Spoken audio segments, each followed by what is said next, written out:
We're back on. So the request is denied. But then there's some noise because the request gets denied. These progressives say that they will still carry on the demonstration. And opposition, not opposition, but a critic of government since the Turbo administration that Turbo was a part of, vice president, a man from Crosserville by the name of Albert Port, a teacher, a patriot, a Liberian, a legend, decided to intervene. You understand me, brother? He was not part of power, he was not part of Moja, and he was not part of government, and he was like a neutral person. So Abapo goes to Turbo and tells Turbo, listen, this problem, what can we do about it? Turbo too say thank you for coming. I need you to go to the guy and tell the guy, you know, they shouldn't try anything funny. But yet and still, right? These guys from the Progressive Alliance On April 14th. on the 14th of April, Saturday, 1979, decided to come out with a massive crowd. 2,000 people, 3,000. 2,000 to 3,000 human beings from all community, all walks of life of Liberia. They came together.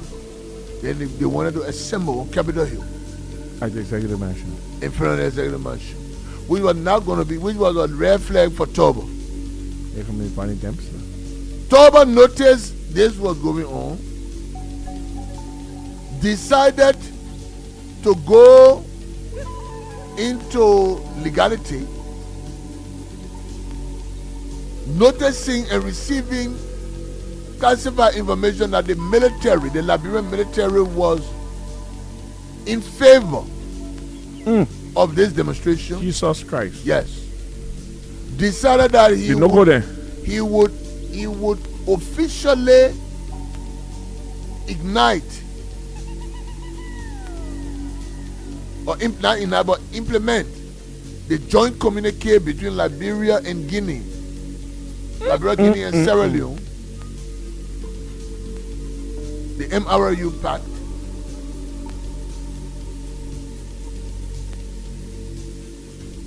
to call for help because his security had been overwhelmed.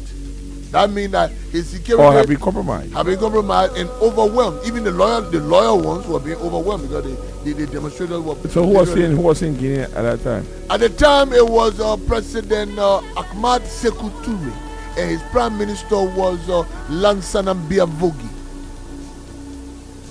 Turbo turns to Toure on the 13th of April. But you know something going down the 14th. Something going down. Because Abapo, It's imminent. It's imminent. Abapo, who is ideal mediator, could not handle or the Progressive Alliance or Liberia. Abapo could not handle them because they were being radical. They were saying that go up and down, we're doing what we got to do. We're getting on the street. And history tells us from Bentol to Monrovia, Apple Port, running through my man, you don't do it with you. Don't do it. So the AFL were called in. The troops came from Nama. to the end, Naima. And they acted like 6 days ago. And among those troops was Thomas Westside. Among those troops were Colon Segoyo. Among those troops were Thomas Kuonkpa, Thomas Cooper at the time. You understand me? Yes, sir. So this guy came in, but they came in and they just stood down in favor of the demonstration because they heard that Guinean troops have been called in and they felt overlooked. What was the Guinean troop? The Guinean Beret Rouge, the Guinean Red Berets, Special Forces. Those are Guinean Special Forces that operate between the retirement age of Beret Rouge. That is young, they're aggressive, they're very hostile when it comes to hostility. If you bring hostility to them, they bring hostility back to you all in capital letter. Yeah, with red blood flying. Those Guineans arrived in Liberia on the morning of the 14th of April, 1979. Let's talk about the coup. Guinean Beret Rouge. Let's talk about what led to the coup. I mean, to the riot. Now, I'm coming. The Beret Rouge arrived, and President Talbot could not count on his army chief of staff anymore, Henry Cobalt Johnson, but he could only count on his director of police, Vanny Dempster, along with his task force commander, the late Gabriel Scott.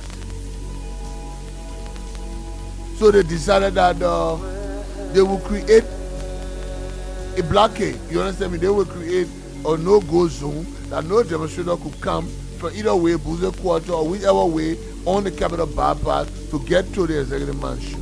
Because Talbot was not willing to speak to anybody on that day because their requests were what? Denied. But now, look at gathered. Hundreds of thousands of human beings, they gathered. From Gurley Street, from the Progressive Alliance headquarters, they gathered. Boozer Quarter, they gathered. Coming from Single Way, people were there. Everywhere. They coming. In the environs of the executive mansion, in the proximity of the executive mansion. And then, but some people began to actually misbehave, to turn this not into a demonstration, but into something else, a calamity. Not from a peaceful demonstration. Not from a peaceful demonstration. It got to the point that people were being aggressive, hostile. I would say hostile. Yeah. And so the police, for whatever reason it was, I had somebody trying to cross. He couldn't cross. somebody trying to cross the barricade that the police had laid down, and the person got shot. The protester got shot. Instantly, automatically, the peaceful demonstration organized by the Progressive Alliance of Liberia, and now, but I want you to hear this. But I want you to hear this. I want you to hear this before. I want you to hear this, but please before this happens. The peaceful demonstration organized and orchestrated by the Progressive Alliance of Liberia and top members of the Liberian clergy, including Bishop George D. Brown of the Episcopal Church of Liberia. Say that again. The demonstration was endorsed,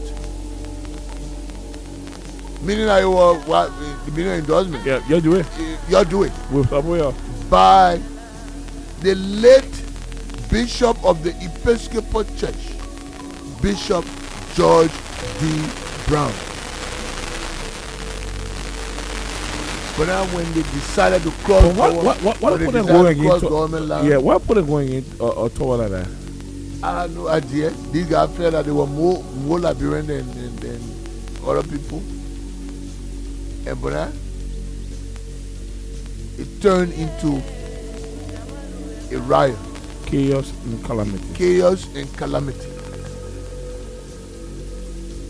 And but now bullets were fired.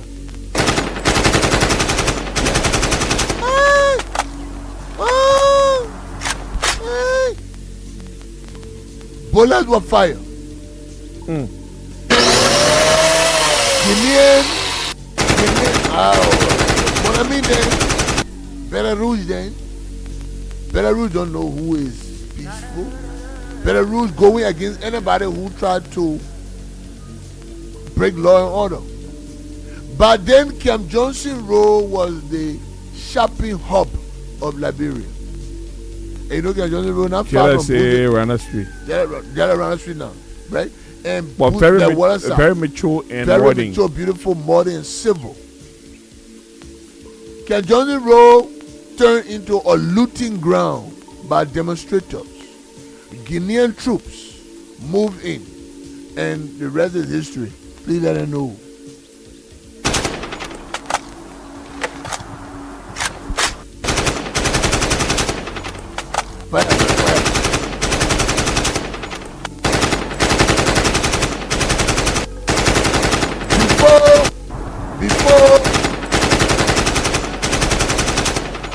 See fire.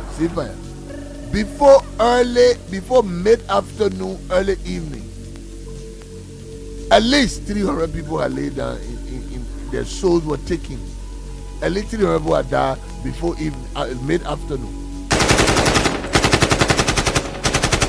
Because there were people who were not there for the cause of the demonstration.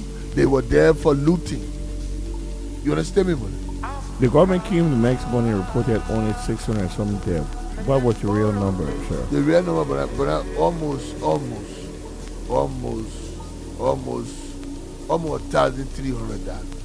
Almost 1,300. Yeah, almost 1,300. Now, that time, bro. That time, bro, we had Guna boys. We didn't have Zogo. We had Isagaba. No. We had Punatida. We had only Guna boys. And the Guna boys were not plenty. But that time was 1.7 million.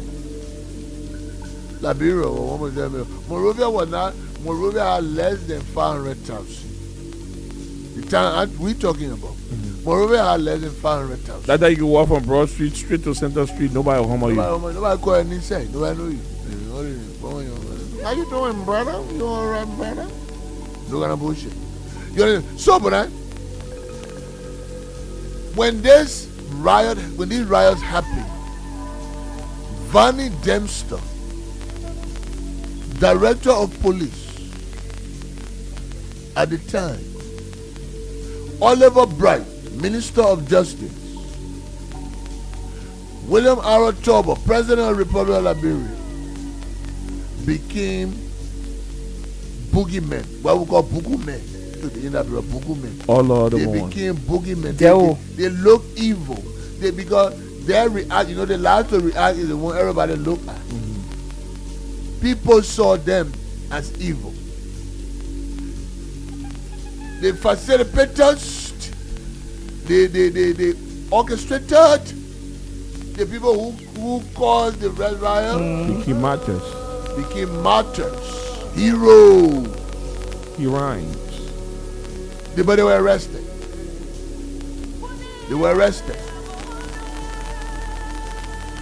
Chechipo,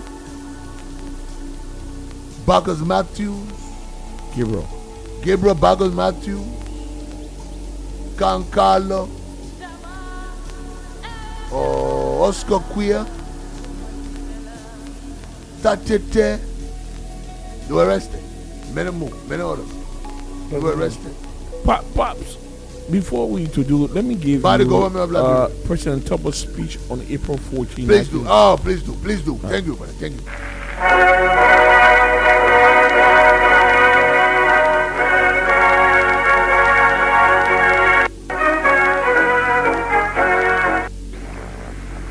As you are all now aware, a most unfortunate event, seriously disruptive of the peace of our society, has occurred. A situation never before witnessed in the history of our country has now marred our national image. Being a Democrat, I tried all I could by persuasion and human reason to avert this development. This is the voice of Papi. Explain to them. Reverend Dr. William Richard Tolbert, telling the Liberian people in the world that by all civil means, by all civilized means and reasons, he tried to stop. When they avert, he tried to stop the riot. These riots, these demonstrations. Let's start from demonstration. To stop this demonstration, but because of the persuasive means of manipulation of a very fragile population, a very fragile and a very fragile population, and very fragile and manipulated, gullible population. People died. Lives were taken. Please go.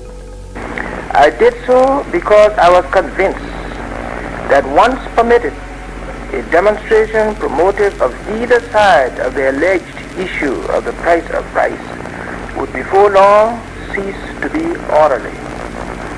The issue, my fellow citizens, cannot be that of the price of rice, for I have made myself completely clear on this issue. First of all, only recommendations, as yet not decided upon, have been advanced by my minister. But before only recommendation, he says that he said that he knew that allowing these demonstrations to go on would have created something else. I'm just paraphrasing what he said. Okay. Let's move. Minister of Agriculture. Since these recommendations were made, and in view of the significance of this commodity to our national diet, government has been endeavoring to give serious consideration, taking into full account a series of expressed concerns, not to mention the debate within the Council of State. The Cabinet Committee is now actively at work, and suggestions from concerned citizens are still being welcomed.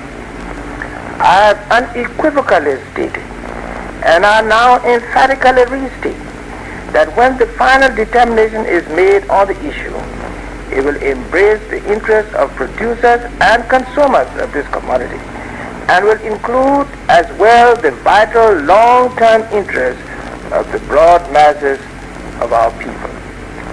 In spite of our position on this issue, reasonable as it is, clearly stated and explained to the citizens in an atmosphere of democratic interaction between government and the governed, a group of individuals came forth and requested permit for a demonstration on the identical issue.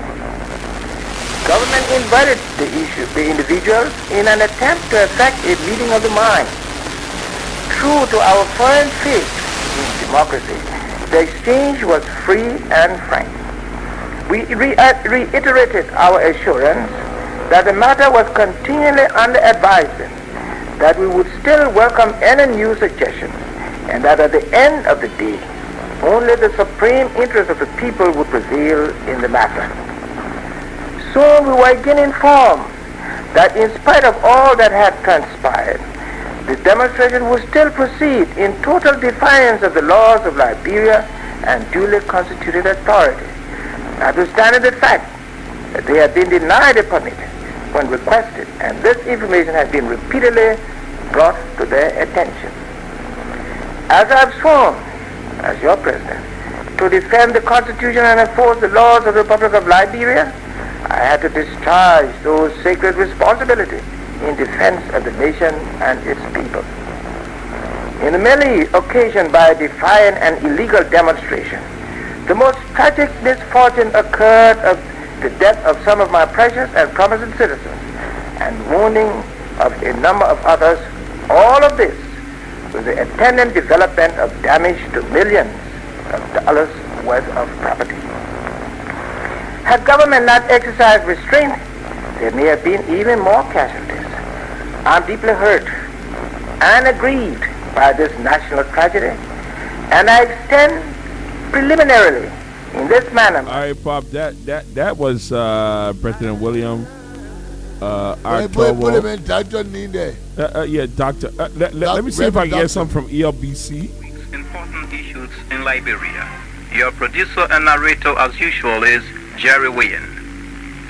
First, this important statement from the Liberian government.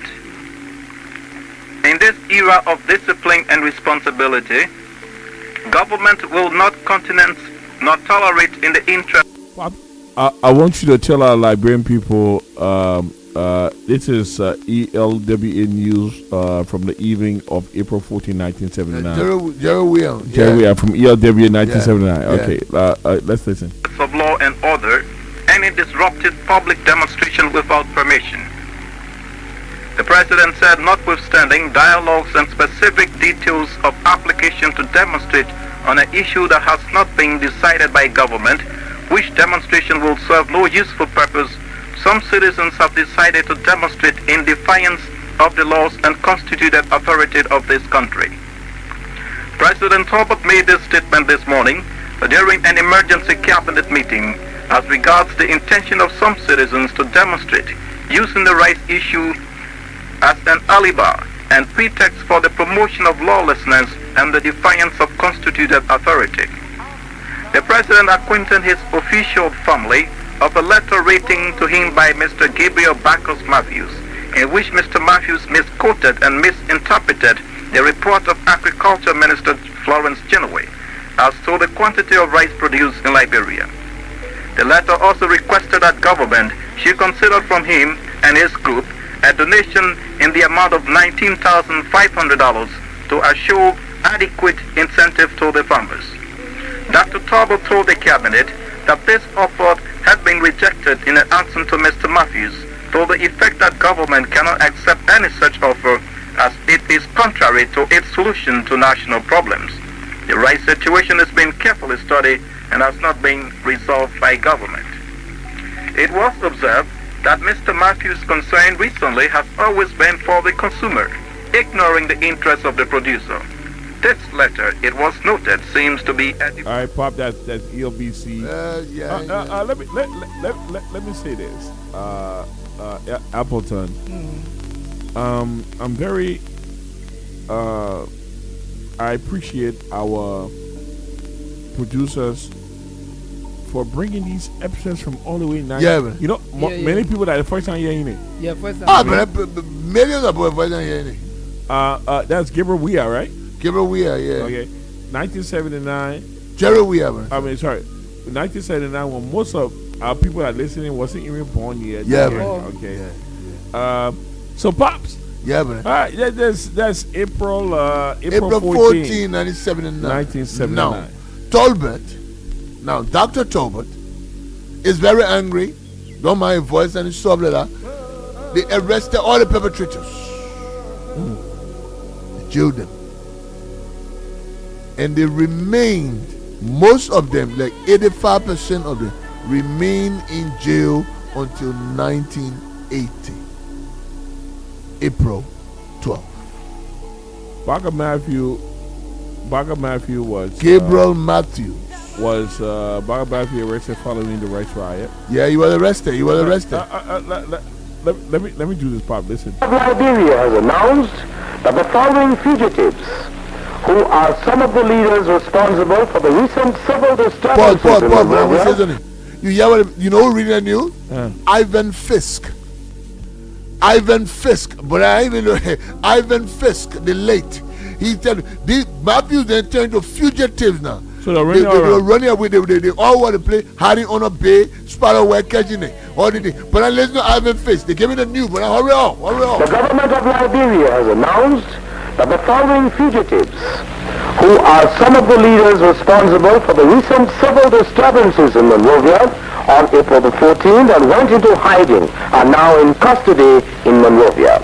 They are Gabriel Bacchus Matthews, David Commonwealth, and J. Stewart. So coming over there. But coming was running LU Campbell Barata. Coming with was running LU Campbell. Bacchus Matthews, Gabriel Matthews, Deacon Carlo, all the guy was running shit in the place. You know who are progressing? You would never believe it. Our boy, Jim Fromoyan. What are they? Pop, let me play some short thing from Bonnie Dempster. Okay, yeah. I want to hear the direct speaking. On April 15th. Effective immediately, all uniformed police officers, whether on leave or active duty, are hereby ordered to report to the police headquarters every morning at the hour of 7 a.m. to perform specific police duties. This assignment will continue until further notice, and you are requested to come with every available police-issued equipment at all times. This announcement is signed by Barney E. Dempster, Director of Police, RL. Pops, you know 100. You know 100. Let me do this. Very a good friend of family. Okay. Yeah. God be shit. Let me. This is. But why are you looking for? This is so. But I will feel well, brother. Now. This is so educational. Now, I'm gonna cry over it. This is when Sekou Touré sent support to Talbot after the riots. I'm not going to read that. April 15, President Talbot decrees President at 6 p.m. to 6 a.m. curfew. 3 o'clock. Yeah, the curfew. All right. The curfew, you want your Willie again? Okay, let's do it. The time is 29 minutes past 3 o'clock. The government of Liberia has imposed a curfew in Monrovia and has called on all persons to stay at home from 6 in the evening to 6 in the morning. Anyone found in the streets during this time will be arrested. The curfew is to continue until otherwise ordered.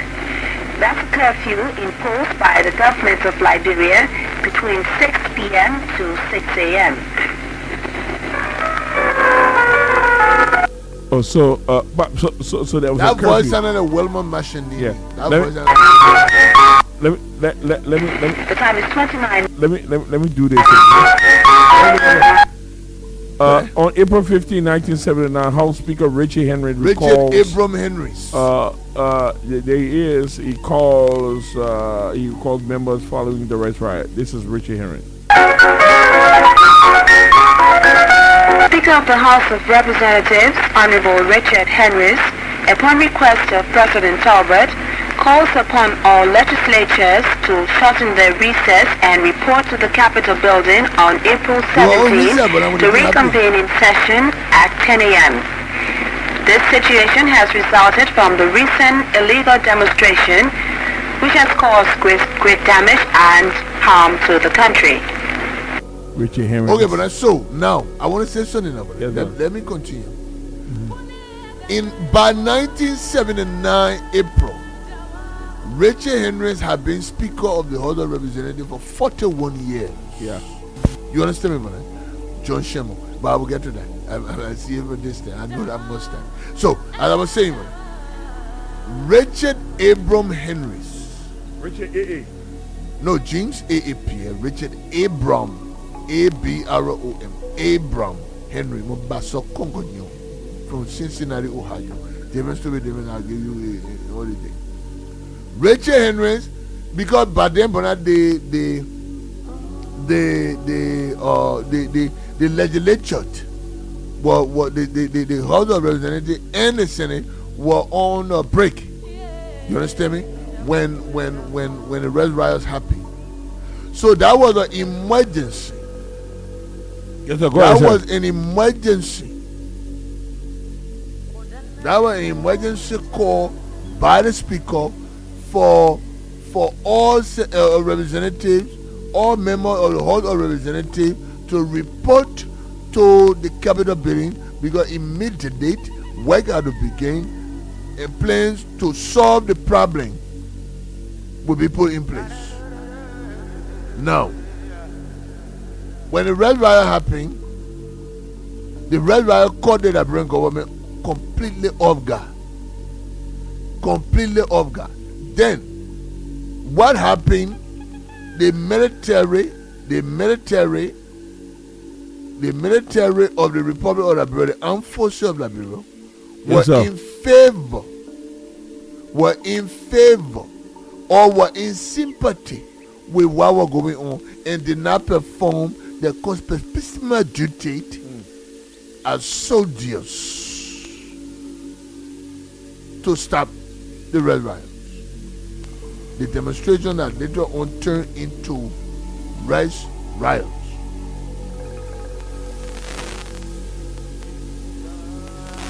Now, but when I'm speaking, I like attention. Yes, sir. I love attention. I love listening and all the day. How want to sample now, man? 8:32 here at 10 o'clock. Pops. And but the perpetrators, most of them were arrested. 90% of them were arrested. Yeah. And taken to the post-stockade. The longest time that the Liberian government, the Liberian government under Reverend Dr. William Abato ever held prisoners, politically related prisoners, political prisoners, were from 1979 April to April 1980. And the last one I'll play you will be from the BBC World Service, and then we'll go into Notorious April 12th. This is BBC Focus on Africa Red Riot Report. Reporting on the Red Riot. April 16, 1979. Focus on Africa. Let go. Trouble in the Liberian capital Monrovia over the weekend. It all began apparently with an announcement that rice prices were to be increased. People came out onto the streets on Saturday and Sunday and went on the rampage. Tear gas was used by the police to try and disperse the crowds. They opened fire and a number of people have been killed and injured. And Monrovia has been put under a nighttime curfew. Here's Jan Parry. At a cabinet meeting today, President Talbot said that at least 29 people had been killed in the weekend's disturbances. And 29 people about? Yeah, but they're trying to cut it down. They're trying to manage it. Go there, but fire. 376 wounded. He admitted, however, that casualties could be much higher, since these figures only referred to people admitted to the government John F. Kennedy Medical Center. President Talbot said that the rioters had caused millions of dollars worth of damage.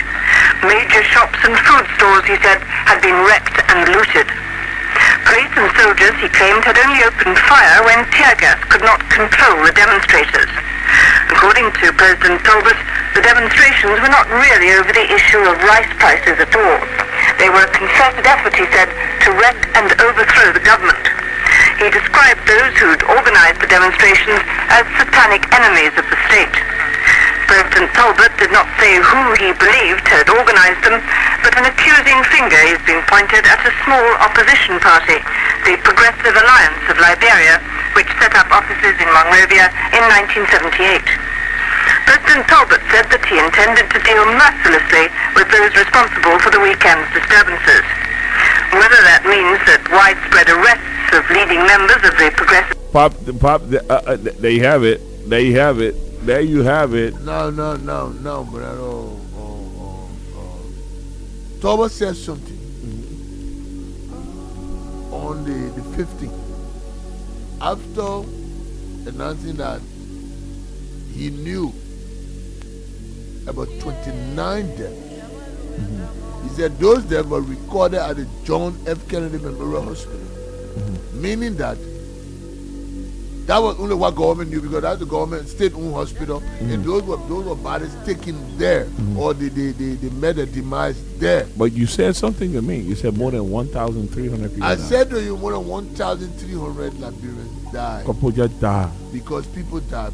But I think you heard the woman on Focus on Africa talking about, the reporter talking about how widespread death and the looting of food shops and business entities. Now, the destruction of 1979 within the business community was $9 million plus US dollars. 1979. 1979 now is about $30 million US dollars now. $9 million US dollars those days is about $30 million now. Do the math. You understand me? And the people who caught in Talbot said another thing, that these people were not only doing this demonstration because of rice price increment, but because they were satanic and they wanted the overthrow of his government, his regime, which was 1,000,000% true. And I will. But I don't have you stupid. When we're talking here, you greedy, you want you all the rest. You think I do a stupid man to you? Ever? You get a bag of my view. No, sorry. You understand me? So, but this is what I'm speaking about. I'm telling you that, and I said it before you play, even the speeches and all the thing and reportage and all the thing. And maybe you are my witness here. I spoke about these people ostracizing a miracle Liberian existence and manipulating the gullibility of the intellect of the Liberian people to put them in a position that there will be a discrepancy, a divide. And they were successful. And guess what? They were successful. The only thing they were not successful about, they did not take the helm of power. Oh, but let's move in from April 14. Now, before we leave April 14, 1979, Oliver Bright, Minister of Justice, resigns. Oliver Bright resigns. After the fracas. After the April 14 fracas, Oliver Bright resigns. Oliver Bright. Don't work for government no more. I want to tag you for government this state, all the thing. Then guess what happened? Guess what happened? Before we leave April 14. In the aftermath of April 14, post April 14, Oliver Bright resigned. Talbot appointed the legal representative of the Progressive Alliance of Liberia as Minister of Justice, Jeff Chessie. How about something now? We'll come back. We'll go to April 12th. You're a dog.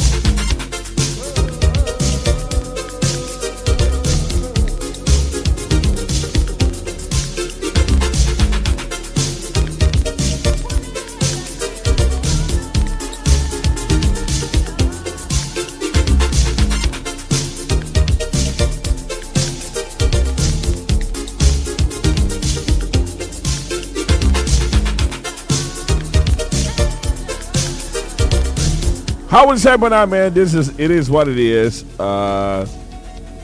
Notorious April. We still got more for you here on the big station. We'll give 5 callers a chance to ask questions before we get into our next. Yeah, I've been over 14, but you won't call me. That's April 14th. No, Pop, because the thing about it, we're teaching here tonight. Yeah, we're teaching questions. April 14, 1979. I brought the basis to you on the right riot, and I laid a premise that the Progressive Alliance of Liberia called for peaceful demonstration in Monrovia to protest the proposed price increase of rice on April 14, 1979, about 2,000, but we believe to be more than 20,000 activists begin what was a plan, a peaceful march on the Executive Mansion. Their intent was to take power, but that didn't work. So you have any question, hit us up right now, 0886-107-107, 0770-107-107, before we get into what will be April 12th, 1 year later. Hello? The incoming representative, Bernard Blue Benson. Always. Your name, where do you call from, sir? Joseph C. calling Macau, New Georgia. Let's hear you, Chief. Yeah, I got question on the paper. I want to know the role of Councillor Teron Gongo as a Moja man in April 14, 1979 West Royal. Teron Gongo, well, hello? A few days ago, the whole time on the money was in a spring ago, I get arrested, so I want to you got believe on the show, I believe in the show, so I want to get the further information. I don't remember a Tiawon Gonglo. I do not remember a Tiawon Gonglo. So it's possible, it's very possible, it's very factual that he got arrested by government authorities, but he wasn't playing a major role in Moja. So, but he was a young man. Let's take more callers, Pop. But let me finish. Yeah, good evening. Sorry, Pop. Let's hear you. Where you call from? Yeah, my name is George. Can I call you from Steven Tower? Yeah, George, 1 minute, let's go. Steven Tower.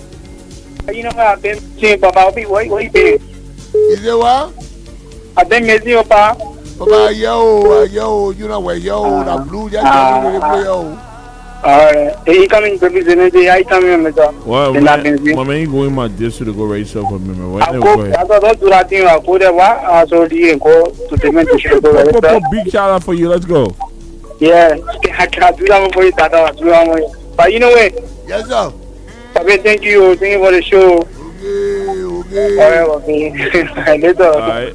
More callers here on the hotline. I said we was going to get 5 callers on 0886 107 107 0770 107 107. Hello. I know. Yeah, but you know what I about it, but Already, oh, boy, working. but Blamu was talking power. Oh, brother, my son, yeah, brother, what is it? I want to ask questions concerning the rule of Professor Dupo and that of G-Tron web music. All the guys that been here. Okay, so June Dopo, well, I don't know much about June Dopo because June Dopo then was low in the rank and file. But June Mason was a radical. June Mason was with Moja. He was with Dr. Sawyer then. June Mason was with Dr. Sawyer then. That why Joe me ambassador after the coup. Okay. Thank you. Okay. All right. Okay, more callers here. Hello. Working with Lango Area School System. Yeah, go ahead. Hello? Hello? Hello? Yo. Hello, sir. Yes, sir. Yes, sir. Yes, I want to contribute to your program this evening. Yes, sir. Please do that. Your name, Yeah. Your name, where you call from, sir? This is Frederick Duo. Okay, at that time, I will go back to 1978. All right. Okay. 1978, at the time, the president has Mr. paid a visit Mr. Doe, where you calling from? Where you calling from? Painesville. All right, let's say, Chief. Okay, the president Trouble has paid a visit to Lofa County. Okay. And Lofa County was producing huge rice. At that time, LPMC, Liberian Produce Marketing Corporation, Yes, sir. was in Lofa, Yes, yes. headed that time by former Vice President Walker, Joseph N. Joseph Walker. Walker, LPMC, Liberia Marketing Corporation. Yes, sir. So he was there at that time. Cooperatives were very, very active in Lofa County. So the rice was just so plenty all around the warehouses and other places. Some places were basketball court and football field and other places. Rice was all packed there because they were giving subsidy to cooperatives, Yes. to farmers to bring rice. Government was giving subsidy, yes. Yes, sir. So those rice were all there. At that time when Trouble went there, he saw rice all over the cooperatives to the LPMC and other places. And there where Trouble came from to call on Matashot. Trouble came from and say, oh, indeed, there will be no importation of Pusara rice by 1980. So he took the idea.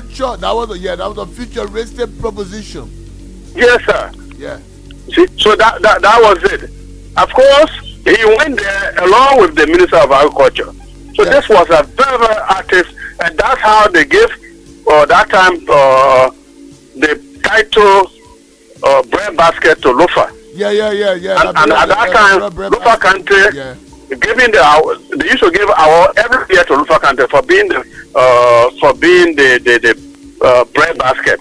Yes. And that's how farmers and people of Lofa County used to send their children to the Katno University College. Yes, So sir. at that time, Ismoju, the late Ismoju, was the president and was the superintendent. Wow. Yes, was the superintendent of Lofa County. Yeah, former So, But hold on. Bodman, big girl's your name. This is Frederick A. Duo. Frederick A. Dua, Mr. Dua from Lofa. Yes, sir. Okay, sir. Frederick, Yes, sir. Mr. Frederick, would you consider coming on our platform to talk to us? Okay, sir. That would be good. What is your number? Yes. Oh, okay. 07770 Yeah, 07770 96 96 9 966. 66. Yes, sir. Listen, the information you just gave has some historical Implications. Because we, this is what this program is about. To teach people on our past. Now, I didn't even know this information you're giving to me. Yes. Because part of the reason of the April 14 fracas was because the progressive thought that Tobo was trying to crook them, to sell his right to Balafana. Yeah. That's Not knowing that's that- one of the things that's one of the things that got me to give this story. It was not. Maybe Trouble could do that because he was a producer of coffee, and rice. But the inner meaning there was that. Mr. Duo, Yes, sir. I don't think Tower was thinking that because Belafana is only a farm. Belafana cannot feed the whole Liberia. Yeah. No, he could not. People are just using that as a propaganda. Thank you. Yes, sir. That's why the story said extremism. That, Yes, sir. That pride on the gullibility of the Liberian masses to do what they do. Yes, sir. Thank you so much. Thank you so much. Thank you, brother. Mr. Dua, thank you very Yes, much. sir. We'll give you a call. Come join us on this program. Let's talk. Yeah. We'll call you. Thank you, sir. Thank you very much. Thank you so much. You see, Okay. Bye-bye. people like Mr. Dua, he know. But You know what's up? But you hear the man talking about Liberia Produce Marketing Corporation. Oh yeah. You Yeah. hear the man talking about organizing? Yeah. Hello. Johnny President later on in Liberia. Anyway, go back to hello. Hello. Hello? Daniel Brooklyn. Yes, sir. You need where you call from? Let it Yeah. talk what's up. How you doing? Yes, sir. Let's hear you, Chief. Yeah, I'm calling from Chief Factory. We are. Mr. We are chicken soup factory. Let's hear you, Chief. Man, your wife. Go there. Yeah, thank you for this good message. We finish you. We finish you. Yeah, I said thank you. I said thank you for this chief. Okay, in my way. Yeah, because that Welega man that over there is my brother. We got Daniel Brooklyn in the building. Go grab a mic. But You you know know, where, it that reminds you know people where, because that time there we you were know on the where. payroll and nothing happened. Where you were at when the Red Riot happened? I was on the payroll to rest side the FP there. Yeah, rest side the FP there. There was air. That way you were at when the Red Riot, they beat you too? They beat you? You were Yeah, with Y'all coming the to looting now and stuff. girlfriend. Is it who? Coming to now, the late coming to now girlfriend, I was living with her. Okay, oh, you are living with Tommy Bonnet girlfriend. Yeah, So you are right across the road from Bonnet Beach, you are on the old road. on the old road. There was when the thing happened, there we escape. We go on after that. Yeah, that's Tommy Bonnet had yes transport. Yeah. Okay. So what you are saying, so people not inside know it. No. So thank you for that. Thank you so much. Pat will be calling Mr. Duo, Frederick Duo. Yeah, Duo, Mr. Duo. Brooklyn, grab the mic, grab the other mic. What's up, my man? Daniel Brooklyn. Yeah, Pop, what's up? Partly tell about Daniel Brooklyn. Of course, a prodigy of High 107.9 just went to Rwanda. Oh man, will you freaking listen to me? Oh, my brother. You already know book. You look at stupid fool. But I really have to my ABC now. So wrong here. A, B, J, Congrats. Oh, Daniel from Namad? Rwanda. The home of Kigali. And guess what? The man is currently in West Africa visiting Guinea. Guinea. So your first time in West Africa? Okay. Yeah, officially. Guess what? People in Liberia celebrate Kigali. Oh yeah, there's so much. Where he needs what a Donny man. Rwanda president. Paul Kagame. You know, a lot of people in Liberia celebrate Kagame. Yeah, there is so much they have to celebrate. Okay, and I think Liberia as a country need to copy the model introduced by Kagame. But man, you've been in Kigali for almost 3 years, 4 years. Yes, I still. What the hell did you graduated from a university in Kigali? What the hell you learned from over there? I did travel and tourism management in Rwanda, and then in Poland I did airport security and digitalization. So, and then if you look at Kagame as a president of Rwanda, he used the worst case scenario to transform the country, the genocide. That's all people know Rwanda for. Yeah. And, you know, besides they say the country of thousand hills, but right now the guy is engaging the world. Rwanda will soon be the technology hub of Africa. I agree, because they're making their own smartphone. Smartphone, computer, digital kids. I want to say something. You know, I'm an Arsenal fan. Everybody knows it. DJ Blue. My first team is Mighty Barrow. My second team is Arsenal against World. I saw on Arsenal just visit Rwanda. Oh yeah, they have this big campaign. But do you know recently the guys succeed by posting? Before you go further, before I die, I will put on Barcelona, Man City, Real Madrid, Arsenal. One of those teams I'll put on the jersey. Visit District 17, Liberia. But there is a possibility, Blue. Well, look, it can work. Let me tell you something. All the aspiring in District 17, I see y'all kind of work together because you don't have the vision as I do. You know what I mean? Probably. Why can Arsenal or Man U or Real Madrid says visit District 17 much rather? Because guess what? The historical relevance in District 17 all shadow the whole Africa, but we're getting there. Let's say before we get into April 12th. Yes, so basically it feels good. And just so you know, if you're there in Radioland, my name is Daniel Brooklyn, and of course the opportunity started from here. And, you know, the voice control, the confidence to doing radio. I remember 2010. And then let me say this publicly so people know. And this was my try. When I got the introduction to you, and Hott FM, the entire team had an event that day on the Bonaz Beach. He said, my man, manage the radio. Yeah. And in all fairness, I never even knew you was going to follow up because there was at the table in the you were sitting in the car and said, let me listen to this again if you mess up. And then you came back, you congratulated me. That was the confident bit. That was my pathway. It gave you an opportunity. An opportunity to I would say, and believe me, Blue, I always tell people the flexibility I enjoy here because I think I'm the kind of a person when the space is given that I'm able to deliver. And I got that here. I did everything about radio. You did. But let me tell you something. So there's just one kid, and your bell, we come into the historicity. Emmanuel Bomosi, that he was broadcasted from Bon County.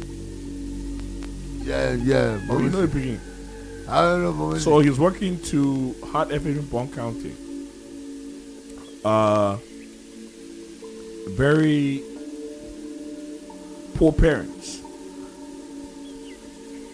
So I'm entering Bon County and I hear this voice on the radio, and I said, "Who the hell is that? This kid sounds magnificent."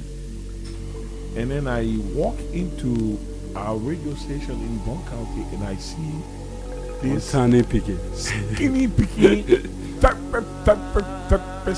looking, nothing doing. The nigga say he went inside. I said, who the other picking? And then I was taking some computers to an NGO in Senegal.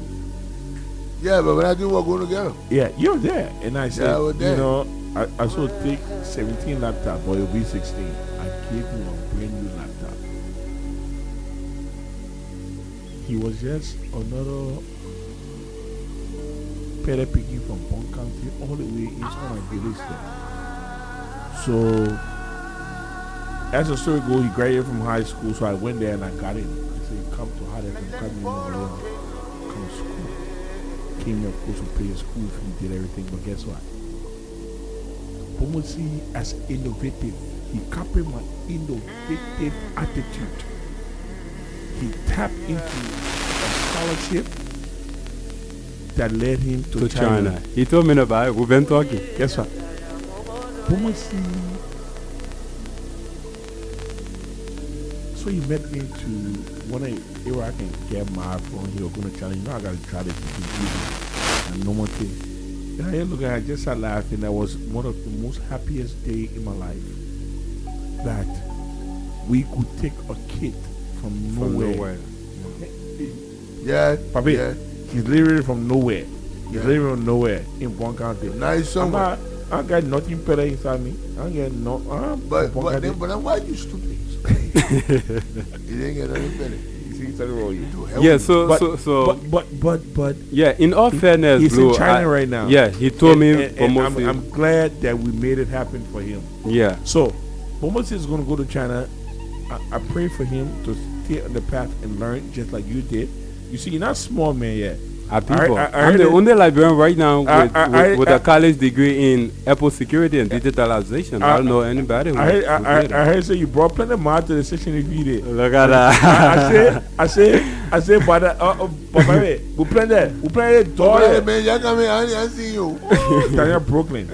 I think it's in December, baby. Yeah. Damn it. Yeah. Brooklyn, congratulations. Thank you so much. Congratulations.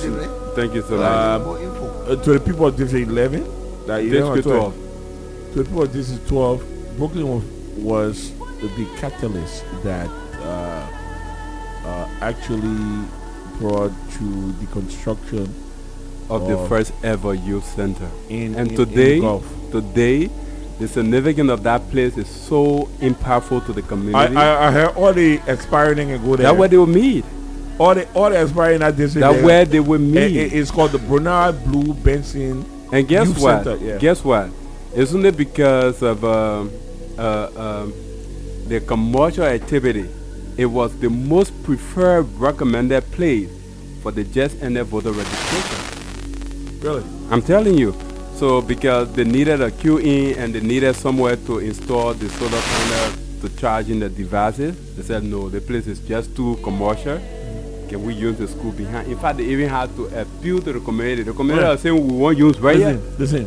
That's the significance the place is having that right place now. Is used by the Christian, is used by the Muslim, is used by the youth. Everybody. The market people, everybody. We build it. But you know what, DJ Blue, we build that place. It's so I go to that guess what? Causing the movement anyway, agree? It is not in District 17. It's outside. Of course. Yeah. Of course. Once then, Mary Appleton is here. The global boy. We don't know about the Maryland County. The problem here is here. We gotta execute all the Appleton and they from Kipamos. Yeah. That corrupt people there. Brooklyn definitely. I'm from Kipamos. Oh Lord, Brooklyn. I'm from the most gullible part of Maryland. Where you from? Where? I'm from Gwiso. I never heard of don't know that place. It's before Tottenham Farm. If you pass Mananu Mission, where Glover Mutuska went to school. Where around Webo area? Yeah, Webo is way before. Just before Tottenham Farm, right? Where is Tottenham Farm? Tottenham Farm when you are going to Plebo. Okay, so where is the specific name of the area? Tottenham Farm, where is it? It's Tottenham Farm, just the move to Plebo. Yeah, that's the whole Plebo district to the other of Maryland. Baby, yeah. We pass up for you. Let me just insert this thing, right? I was talking about what I saw. And apart from the education, travel all by itself educates people. What is happening in East Africa, West Africa needs to wake up. And Capucine. Internet is the cheapest thing in Rwanda. Wow. $25 unlimited. Per month. Unlimited. And one of the things we should be looking at, and I thought to just use this kind of a public occasion to say it. Paul Kagame, when he took over PAP, he used the country worst case scenario to attracting people to Rwanda. The genocide took place over there. Yeah, 1994. Yes, the genocide took place over there. People died. Yeah. The boy used, or the man used the worst case scenario to creating the attraction Rwanda have today. The signing of that agreement between them and asking to visit Rwanda. Okay, the showcase of the low mountain gorilla and all of that. All of these things started from the construction of memorial. Across the three preferences of Rwanda, every community have a memorial center, free to come and see it. Free. Collected the remains of victims, the bones, the clothes and everything, and just deposited it in the memorial center. Do we have any memorial center and in people Nigeria? come and see that? People come and see it. And that's how the country started. to open up. We got one memorial center on Duval Road at the end of Duval Road. Yeah, where I see people. It's not even showcase. Where I see people defecating. Brooklyn. This is why some of us, the minds of tourism. When I come out, we'll be ready. Knocking on the door of power. We don't want to come to the legislative enclave just to come there for the mayor, whatever. The mayor block, the regular thing. No. Yeah, most people won't come there because they think say that money. You know, say I earn more than all your representatives, and most of the senators there will earn more than them. But we want to come to effectuate that change. Look what you just said. The only memorial that I know about is the one down Duval Road where I drive there most Sundays. I just go there, park my car, and just see it. But are they commercializing those destinations? No, they're not, because our country is not keen to the benefits and the attributes and all of those things from tourism. Of course. And this is what Rwanda is benefiting from. Of course. Look, can you imagine a country, a post-war country like Rwanda, with no natural resources, celebrates a landlocked country. Yeah, a landlocked country is celebrated on the global scene by promoted on the jersey of a global giant like Arsenal. And not only Arsenal, but other teams that say visit, just in small print that says visit Rwanda. Why can't we say visit Liberia? And guess what? When I did a course called Tourism Geographic, then I got the understanding, that KLM is the oldest aviation company in the world, or aircraft in the world. KLM. Yes, believe me, I not just seen it, I got talking about it in the classroom. The instructor told Rwanda International Airport, Kigali International Airport, and we enter KLM. Can that happen in Liberia? Royal Dutch Airlines. I'm telling you. Brilliant. I ain't to talk about your dad. No, so I'm just saying say, Blue, until we can have a paradigm shift, of our system from the extractive industry to prioritize different tourism. Different another day. Coming.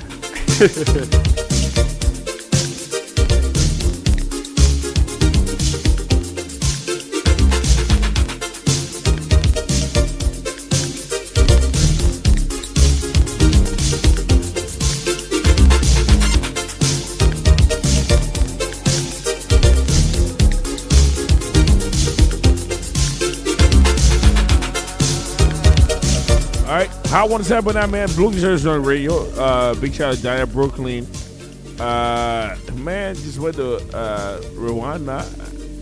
Graduate, BA, MA, whatever they have for you. Right from Hott 107.9, Pops. Yeah, but so, Notorious April. We got the calls from our callers. Talk about April. Bobby, I just described April 14. Yeah, but now, April 14, and I want to do my voice that the people love. Yeah.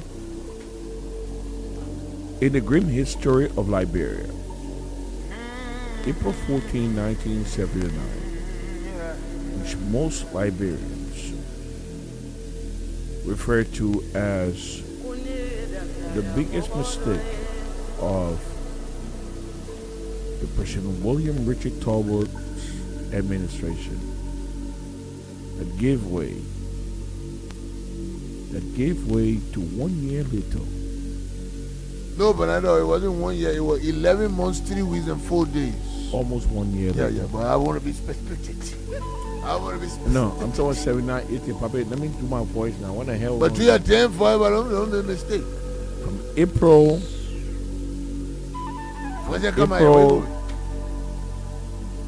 14, 1979. Yes, sir. Yes, sir, Chief. To April 12, 1980. Yes, sir, Chief. Approximately 1 year later, Okay. Impressive. the results and the consequences of April 12th, Yes, sir. of April 14, 1 year before, will change the history of Liberia. Ladies and gentlemen, now we bring you the ups, the middle, and the down of April 12th, 1980. 1 year after the West riots in Liberia, where most of the progressive was incarcerated. Most of the progressive who were the cause of the West riot was incarcerated at the Post-Stockade Detention Center, at the Barclay Training Center. Ladies and gentlemen, I bring you the intricacies of April 12, 1980. A day, a year that every Liberian, whether old or young, will remember, that changed the trajectory of the political settings to end to the 123 years of the True Party rules. But you know where? Fire. Okay, but I saw the Red Riots went on. The culprits, the alleged culprits, were arrested. They were detained at the Barclay Training Center at the Post-Stockade. At the time, the commandant of the Post-Stockade was one Major Kipat. Now, Bagas Matthew is incarcerated. Chair Chipo, Councillor Chair Chipo is incarcerated. George Bole is incarcerated.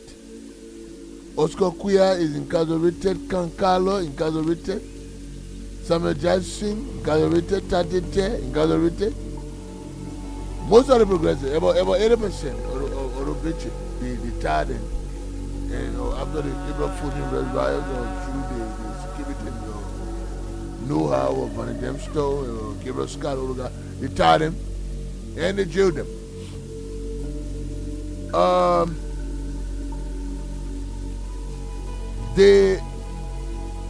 The whole political scenario. But are you listening to me? Yes, sir, Chief.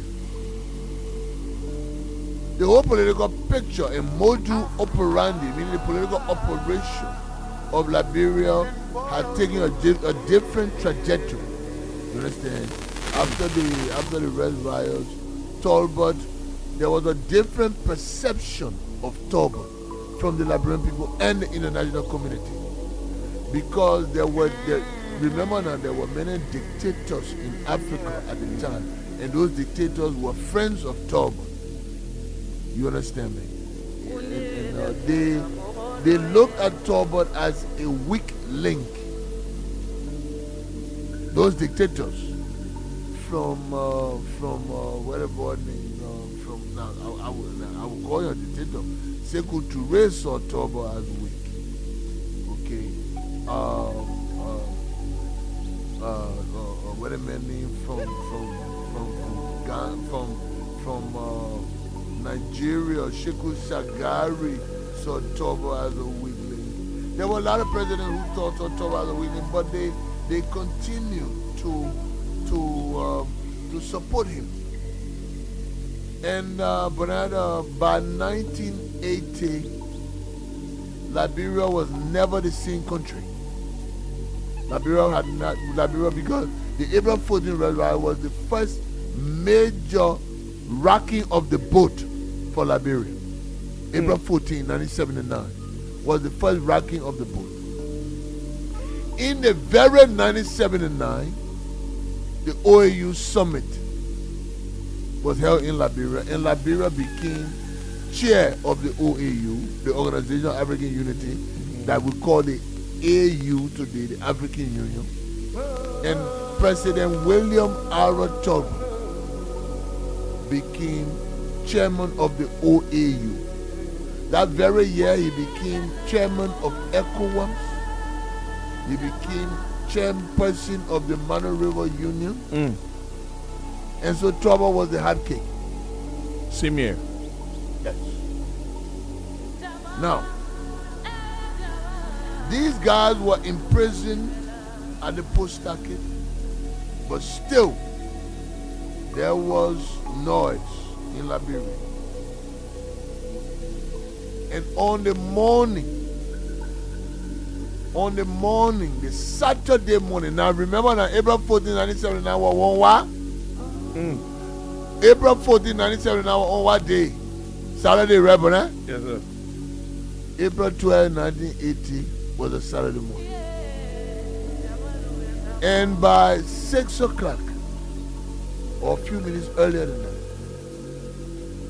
it was announced on state radio that the government of President Dr. William R. Tubman had been overthrown by a 17-man military junta comprising of only non-commissioned officers of the armed forces of Liberia.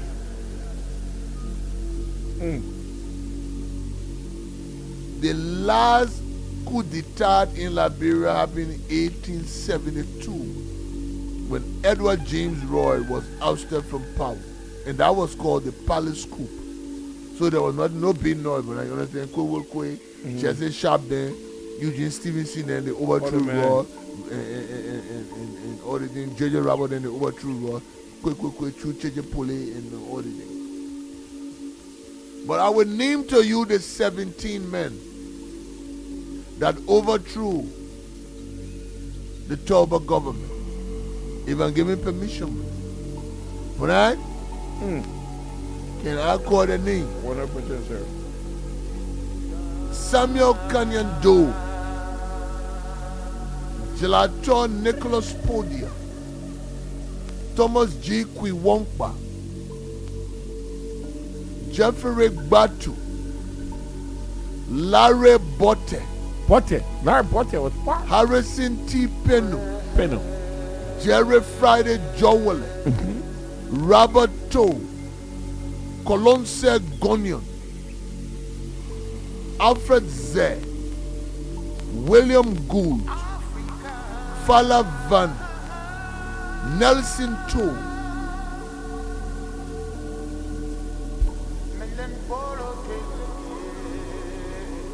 Robert Sumo. Yeah, but I'm Colonse Gonion. Let's go. Robert Nwoku, Henry Zuo,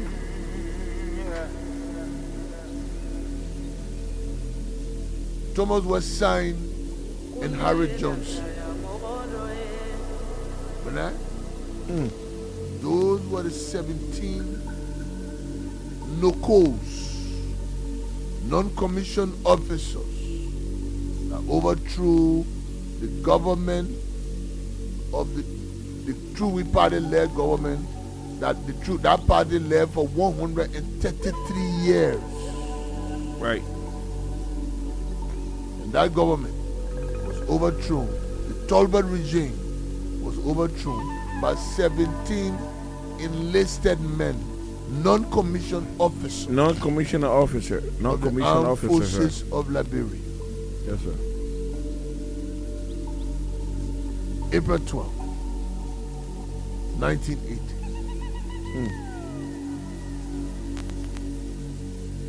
The coup took place. First of its kind in Liberia for over 133 years. Any question, man? You have to get.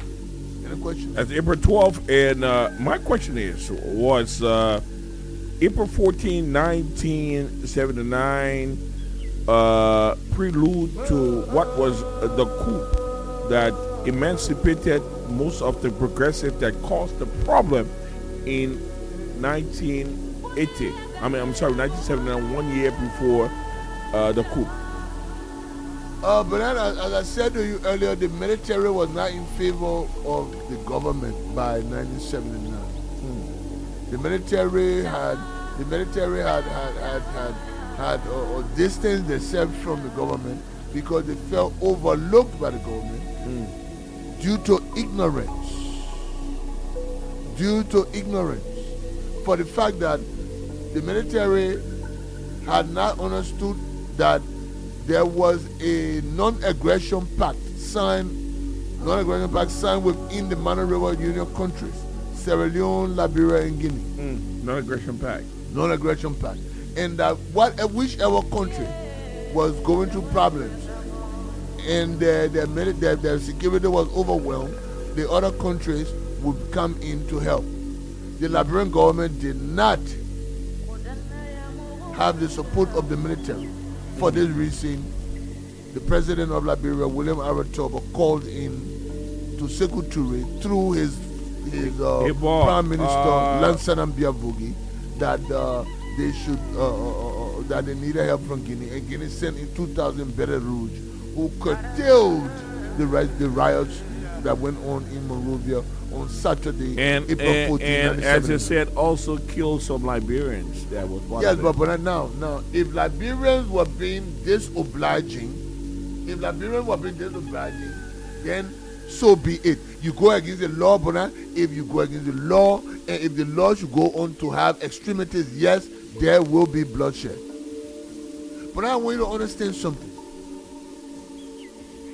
Progressive Alliance of Liberia was not above the law. Movement of Justice in Africa was not against the law. I am not a Toba fanatic when it comes to. I'm nobody fanatic when it comes to human blood being wasted. But William Richard Toba was president of Liberia, and he should have been respected as president of Liberia and not being misinterpreted only because, or pretentiously misinterpreted because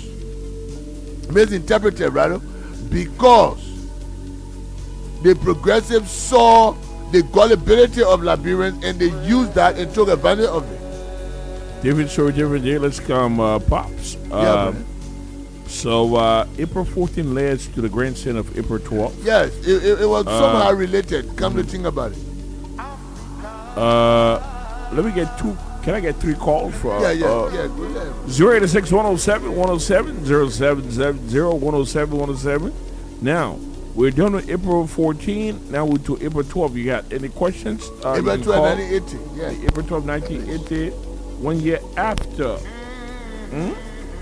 1 year after 11 months or 3 weeks. Hello.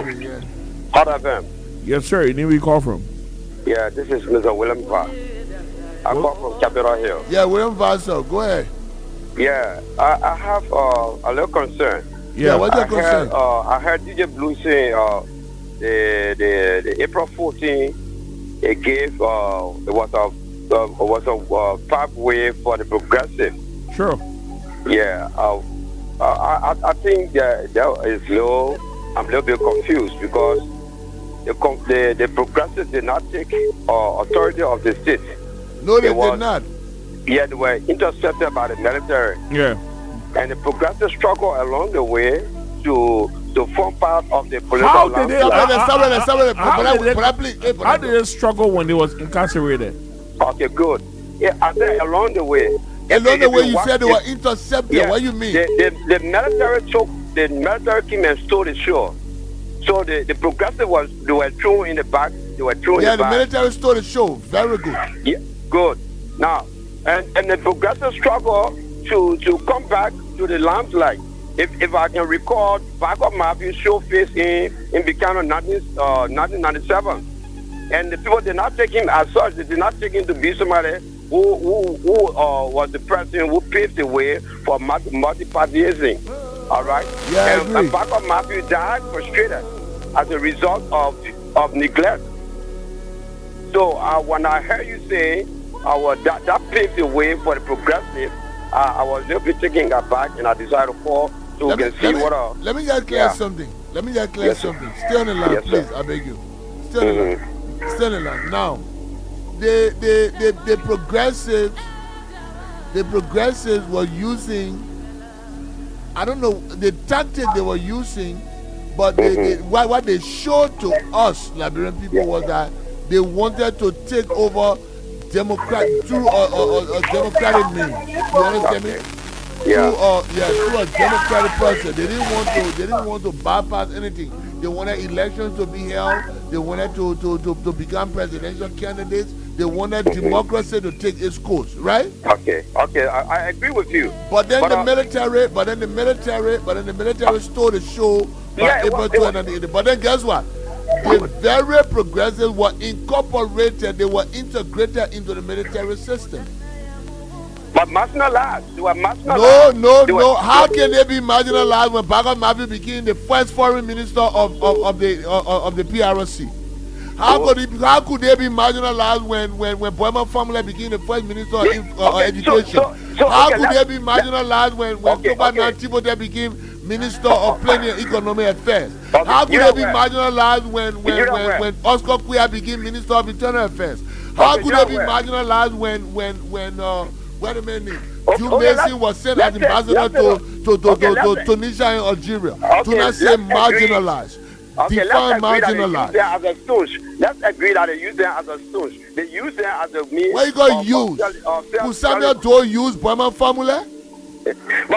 Could Samuel Doe use George Bole? Could Samuel Doe use Toba Nantipote? Intellectually, could he? No, it was the gun that ruled them. So they were under the No. Don't say that. Don't say that. What gun that ruled them? What gun that ruled them? All right. What? Listen, my brother. Before you go, let me ask you something. They can sell the idea of the progress, so they can sell the idea of the military. That's what they did. No. Everybody that took over the 17 men, none of them were even 11th grade students. You hear me? I agree. Okay, so how could they use them? They use them as a stooge. They use them as a stooge to sell the agenda. No, they were not stooges. They were not stooges because you know what? The 17 men was only a facade. We don't want to go into that. The 17 men was a facade.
All right, how was it tonight?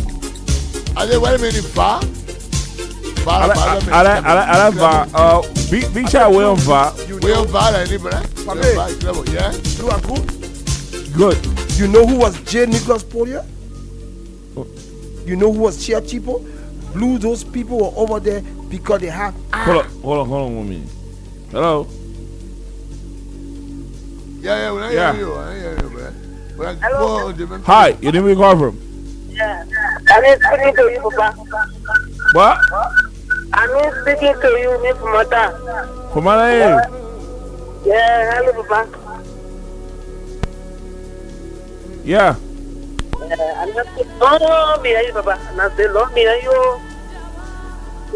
Sorry, man. All right. When I say don't be on me. Hello? Hey, Hott FM. Yes, sir. And where you call from? Hey, big and strong. Shout out to you, DJ Blue, and the rest of the crew. This is Jerry Fred. You do? Yeah, bro. Yeah, Fred. What is it? Yeah, I'll come from things. Okay, Papi, you on track. But the thing is that for information I gathered, I learned that the coup, after the coup, after the 17 locals were successful, I think they called some of the progressives to take power. But the progressives, they didn't want the international community to look at them like they supported the coup. So they wanted to go, they were fighting for multi-party democracy, so they wanted to go to the ballot box and defeat the two-way party to the ballot box democratically. Because Tobo was not running in 1983, so they wanted to go to the ballot box and defeat and set that record. So they didn't want to get involved with that whole assisting the government through coup, so they come to power. Bro. So I think that was the primary reason. Bro, let me just say something to you. And Blue, I want you to please open your ear. I want you to open your ear like elephant on this one. Be retentive on this one. Yeah. The 1980 coup d'etat was a Jesus scheme to resurrect and save human beings. Samuel Doe and PRC saved the progressives from a lot of torture and pain. You understand me? The progressive never knew anything about the coup. By the time the coup happened in 1980, it was the end of the True Weak Party. Tolbert, there should have been elections in 1983. Yes, Tolbert said he was not going to be a part of the election. He was not going to partake because he was going to resign, because by then he would have been 68, 69 years old. But the True Weak Party was over. The progressives saw the PRC as Jesus Christ returning to earth, because if they had stayed, Tolbert would have taught. Now, let me tell you something. Tolbert was a man of God, but Tolbert hated these people. Tolbert saw these people as being satanic. Tolbert saw these people because they were the instigators. They were the perpetrators. They were the ones that manipulated the Liberian people, that caused the April 14 Red Riots. Tolbert saw these people as devils. Tolbert hated these people, and these people were going to die. You know why they were going to die? Because the Chief Justice hated them. James Alexander Adolphus Pierre hated them. The Speaker of the House of Representatives, Richard Abraham Henry, hated them. The Minister of Justice, who was their friend, Jefferson Chassin, hated them. Everybody who was who was in power when it comes to legality hated them. I tell you something. Call them extremists. They were extremists. And Bogo Stewart, I hope he's listening to me, because they were extremists. They were from the outside, and they were coming they came to devour Liberia, and they wanted to do it pretentiously, democratically.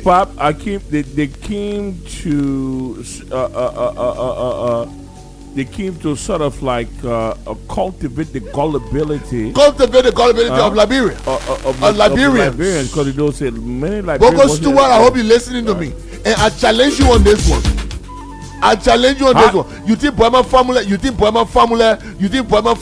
loved Liberia, and he was fighting for Liberian people? He was doing everything because his father was being treated bad by William Arrow Tolbert's boss man, William V. S. Tubman.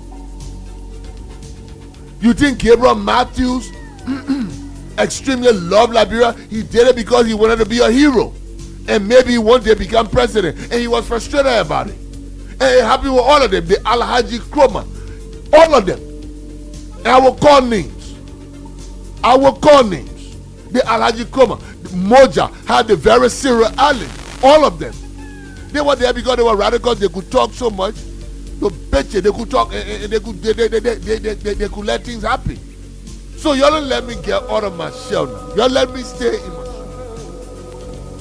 shell. Get out of the shell. Because if y'all want me to get out of my shell, I will get out of my shell. Y'all call me and let's talk about it. So you think George Bole, a deceitful, a deceitful Papi, man. Papi, George Papi, Bolle. hold on, Papi. Hello. Brian, you know who sent George Bolle to school? Hold on. Hello. You know who sent Hello. George Bolle Yeah. to Riggs Institute? Papi, hold on. Yeah. Hello. Hello. Yeah, where you come from? Yeah, go ahead. My name is Abba Kimogaya. I'm in Carwell. Yeah, Abba from Carwell, You know, Kimuka. Yeah. I want to tell the Papi thank you.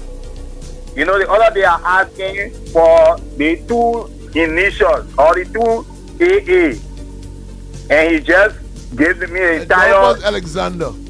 Okay, thank you very much. At least I know now because I used to hear James AAPS. So I want to thank you very much. my son. Sure. James Adolphus Alexander from Hartford, Grand Bassa. His family came from Connecticut, New Haven. We thought some people in there. No, but now let's go ahead. If we finish with April 20, and then let's go more. After April 20, it is only happening again in April 5th, 1985. Hold up. We're going with Notorious April 5th, 1985. April 5th, 1985.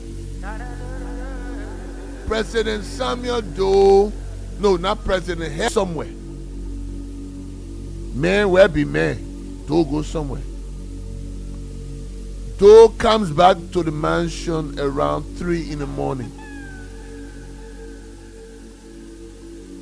Quote unquote, I'm quoting Samuel Doe, former head of state and subsequently president of Liberia. There is suppressive gunfire that comes to his vehicle, to his convoy, a 3-car convoy. So that means you are on clandestine, on your own. That means you go over someone and he hustling. Suppressive fire comes to the presidential convoy, 3 cars. President Doe is riding in a Mitsubishi Pajero, not customized, not bulletproof, just nice Pajero. That only Pajero I just come, Mitsubishi I just put on the Pajero Sport. The president's car is attacked with a 50 caliber semi-artillery weapon. A bodyguard gets killed. A bodyguard gets paralyzed for life. The president said that one of the 50 caliber bullet you're listening to the team, bro. The president said a 50 caliber bullet hit his forehead and only told he cap a boy his face cap. If I lie, let there be no more Liberia. Live broadcast, radio and TV, ELTV.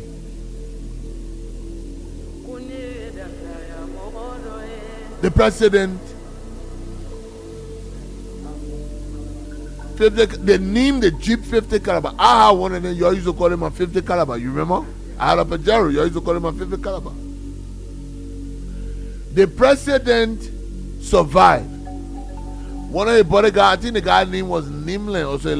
They had to send him to Germany. One of the bodyguards died in the spot because he was not moving with men.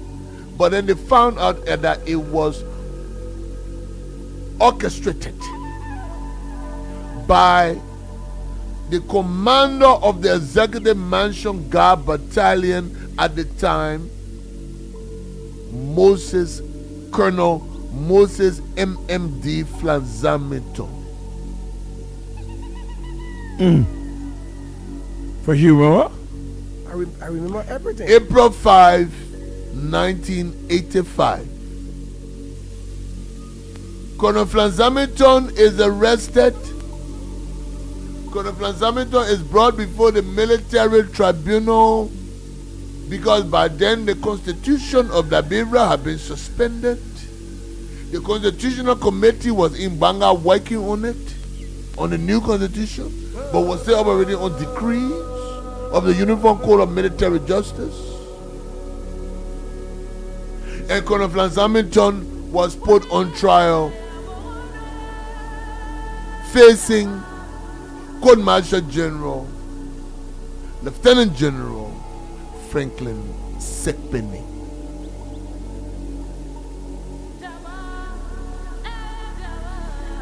Hamilton, MMD.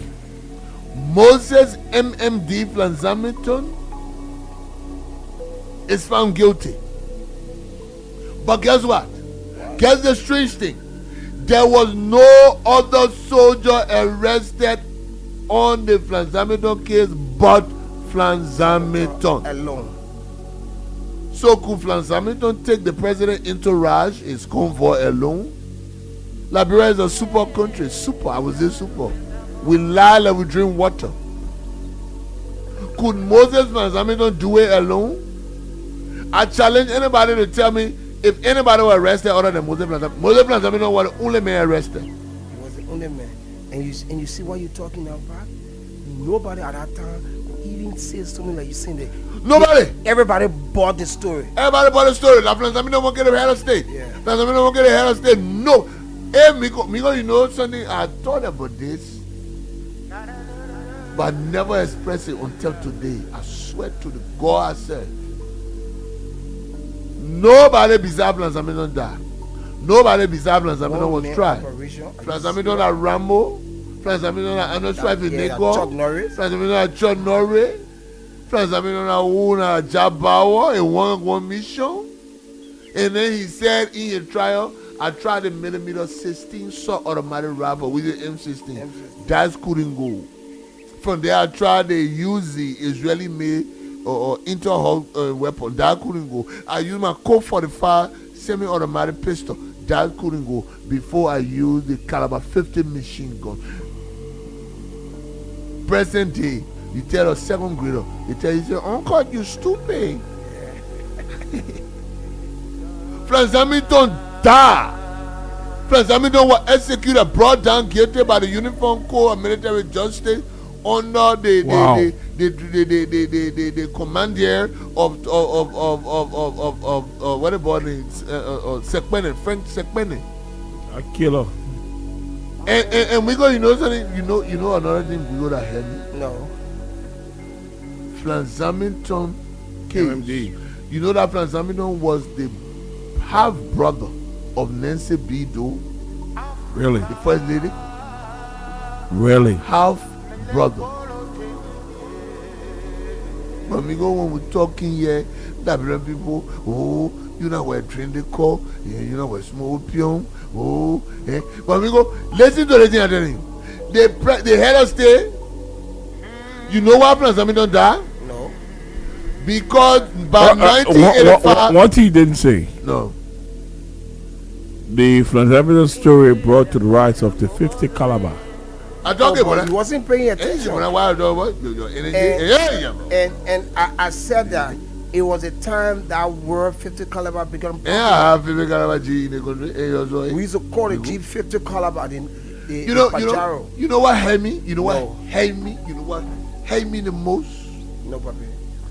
Hamilton trial.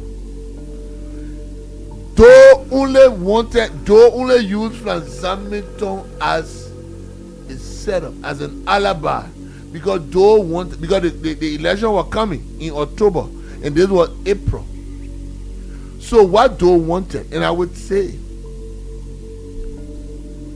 Doe and his cronies, they wanted to get rid of all opposition that was looking like threat to their rise to power, the rise in the transition of power. So Doe wanted Hamilton to just say, I didn't do it by myself, and I was paid to do it, and I was set up to do it. You understand me, go? So you want to say, they gave him names to call. So we go, let me ask you. So right now in Liberia, when they say opposition, and you were called Joseph Bagani, you be sleeping. So they say opposition, they say Joseph Baga, and it's not coming, and Henry Costa, and what is it? And what you call it, right?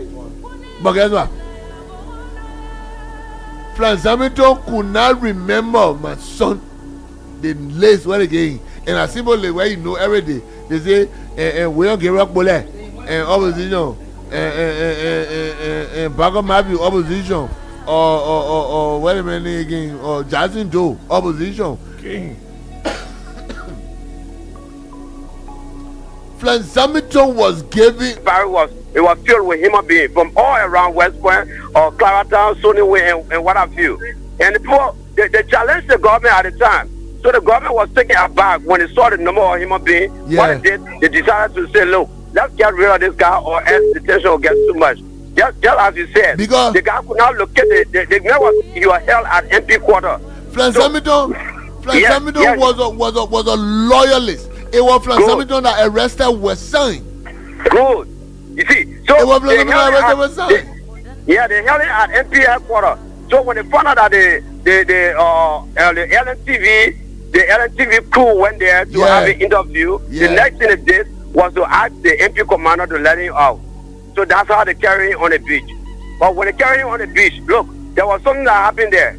That young man, to shoot him, they took 3 different times the firing squad, they fired him and he could not die. He turned around to jump in the ocean and he was arrested and brought him back.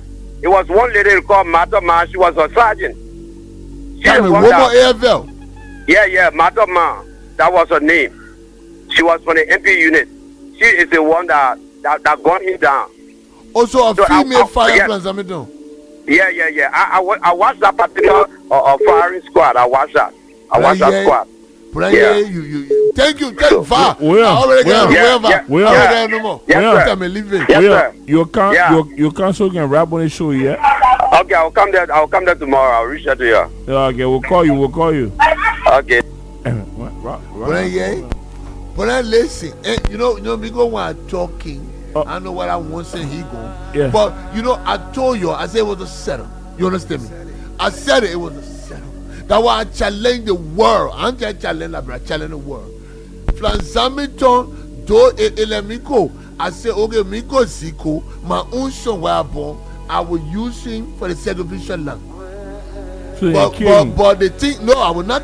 No, I don't want to kill Miko. I will in our way. I will forgive Miko. You understand me? And guess what?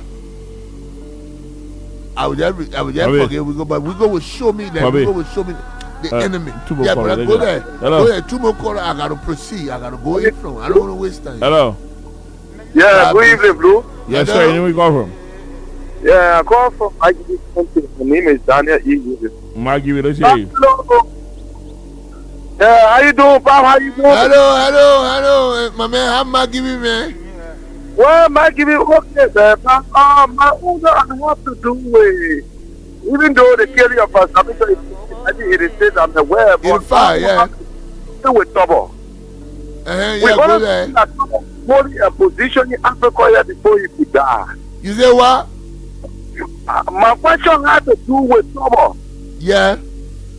Someone gonna say someone was serving as the sitting chair for OAU before he was assassinated. Yes, sir. He was the chair of OAU.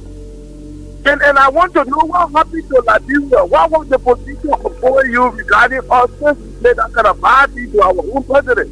What did OAU do after war? The OAU did not do anything. First thing first, the first country to recognize the PRC was Libya, the Islamic Libyan Jamahariya. Africa, it was Africa that recognized, though the first country to recognize the PRC was an African country, Libya. Yes. Sierra Leone did not. Sierra Leone made it clear. Sierra Leone right next to us here. They made it clear that they did not recognize Shaka Stevie. He said you don't recognize Joe na rebel, Joe na thief man, Joe na fuck up picking. You understand me? So, but OAU didn't do shit about it. But how could the OAU do something?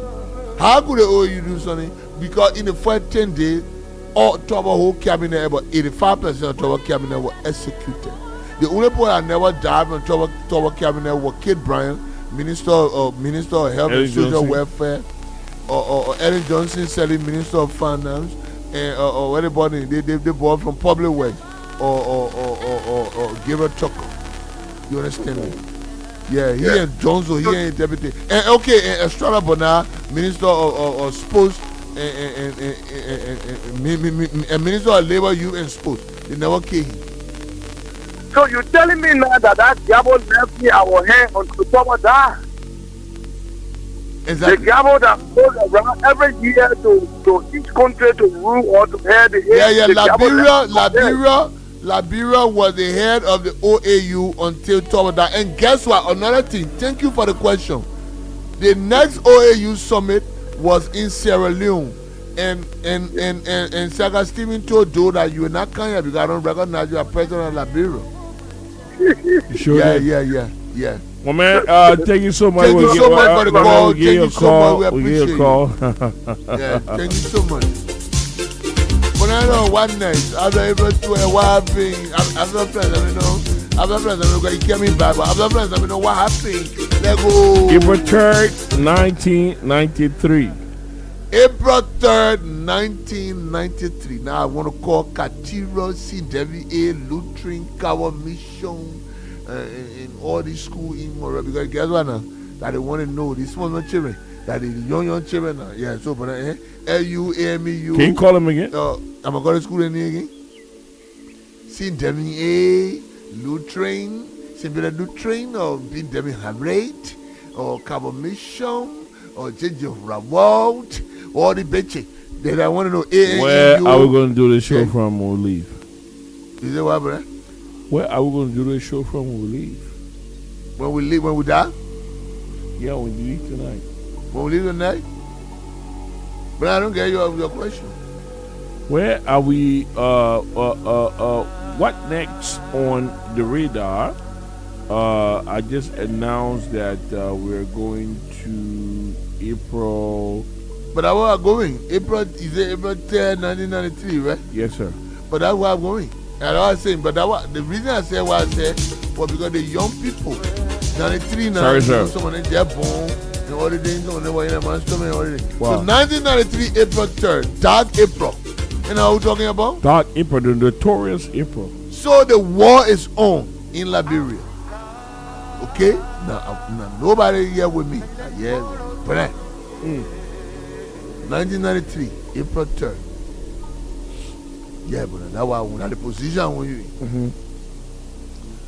Charles Taylor launched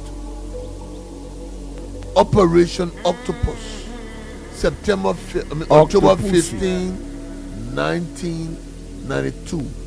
By April 1993, Taylor had lost a whole lot of ground.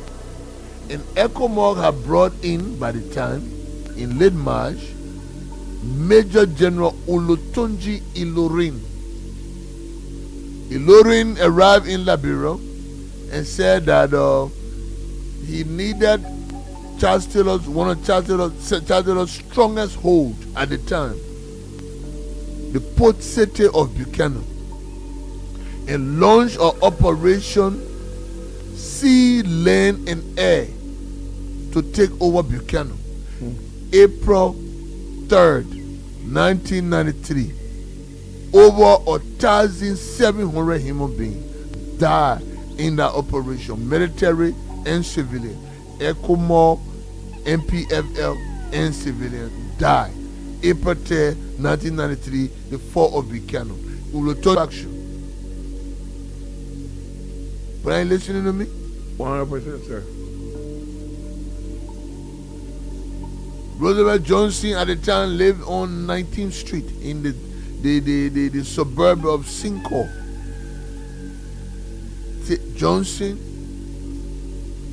was being pursued by the interim government at the time, the Statesman Ruling Council. Right.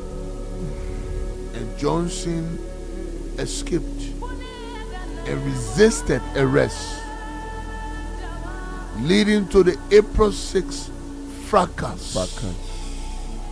Over 7,000 Liberians lost their lives between April and August of 1996. Between April and August. But April, month of darkness, month of notoriety. Yes, April 1996. Because of the failed arrest of Roosevelt Johnson, factional leader of Ulimo J, and vice chairman of the interim government through the Abuja Peace Accord.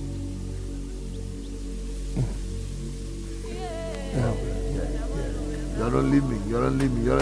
After April 6th, where April again? Why are April? 9:58. We said we Why had April? we said we was here at 10 o'clock. Pop is taking it all up. Pop, Yeah, man. come to April again. Is there an April? Yeah, plenty more April, Pop. No. I know that I'm in April. April 3rd, 1993. I feel away.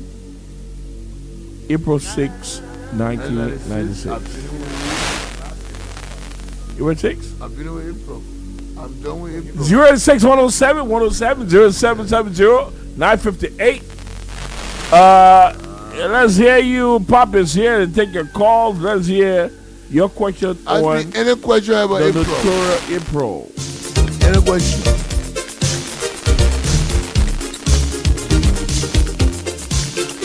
You're listening to the hottest internet station. Hott FM 107.9. Hott FM. In every household in Monrovia. That's why we are absolutely number one. Hello. Good evening. This is Bogo Stewart calling from Montreal. Wow. Bogo Stewart. Damn it. Yeah, they dog. Whoa. Bogo. Yes, please. Let's hear you. I was listening from the beginning, that after something you fast forward too much, especially during the COVID year, when you were talking about, from when COVID started, I think the problem being mentioned was, COVID started to do away with the old guys to some extent, started giving new people, like, Tomato what? But I can't get any clearer. No, that's it. Bogo, you say a 5 hour where, like where, with Tomato did what? He talked to some extent to do away with the old guys. Yeah. I did not touch that. Yeah. And then, he also established relations with countries that were deemed communist countries. For example, in 1972, established relationships with relationship with China. At the time, China was forming what was called ping-pong diplomacy across the world. So that's how people like Anthony Kissinger and others were able to go to China in the 1970s. Yeah, but Bogo, sorry, but I was trying to stay with close to the reservoir. I was trying to stay close. That's why I didn't want to go from way back from. But then I also didn't agree with you to the time. That's how when you said that. The extremist part. Yeah, I saw your text. Look, I was extremist, man, Bogo. No, I mean, I don't think there was extremism, I really don't think there was that kind of sentimentalism and stuff like that. I thought that it was just teaching an ideology, and there have been no point in time has that ideology ever become violent, except when the Red Riot happened. And we also have to look at some of the other things that were underpinning the Red Riot. We also have to look at the fact that Ford had a very shaky relationship with Uncle Sam. So, some of these progressive people, that for example, part of that is still playing a small role in the understand? Yeah, he was. I just wanted for us to, but overall, I enjoy in Montreal. But Bogo, let me tell you, you need to come back right here with me and start getting a big shot, you dog. No, I miss you. You love me. Bogo, call me, man. Bogo, call me. Let's talk, man. Call me. Let's talk. Our private business. But Bogo, let me tell you something. Bogo, these guys were trying to teach. These guys were trying to teach something, and they try to teach it in a way that they did not do it. They did not do it from a soft perspective. These guys just did it.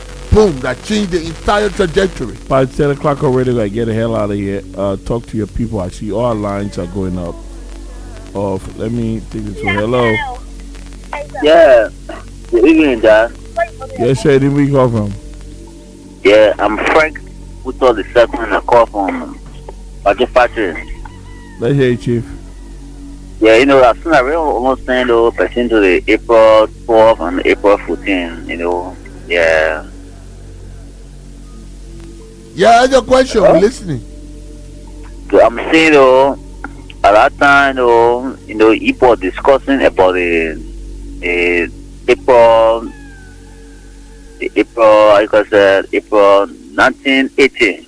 April 12. Yeah. April 12, 1980. The lead person got killed, you know. Right. Yeah, a coup assassination. So I really understand the history about that. Please. Well, the president was assassinated on the morning of April 12th. The president was assassinated by a military junta of 17 enlisted men. That's how the president got killed. And these men they were called the People's Redemption Council. So on a different story, on a different day, when I have the energy, I will give you maximum briefing on how it happened. Well, on behalf of Pat, James, myself, and the whole Blue Show, we hope this has been a rewarding educational experience. This is Hott FM 107.9. We're here to leave. Oh, we gotta go. See you later.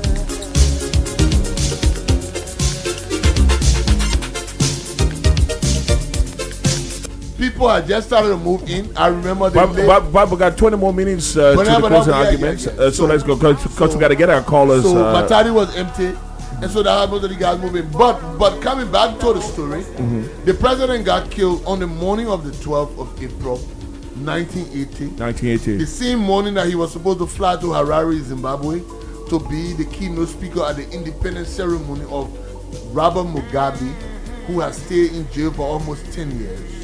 Along with his Prime Minister Joshua Nkomo. You understand me?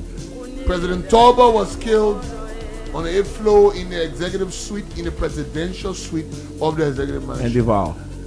And body disemboweled by members of the PRSPC, specifically, sir.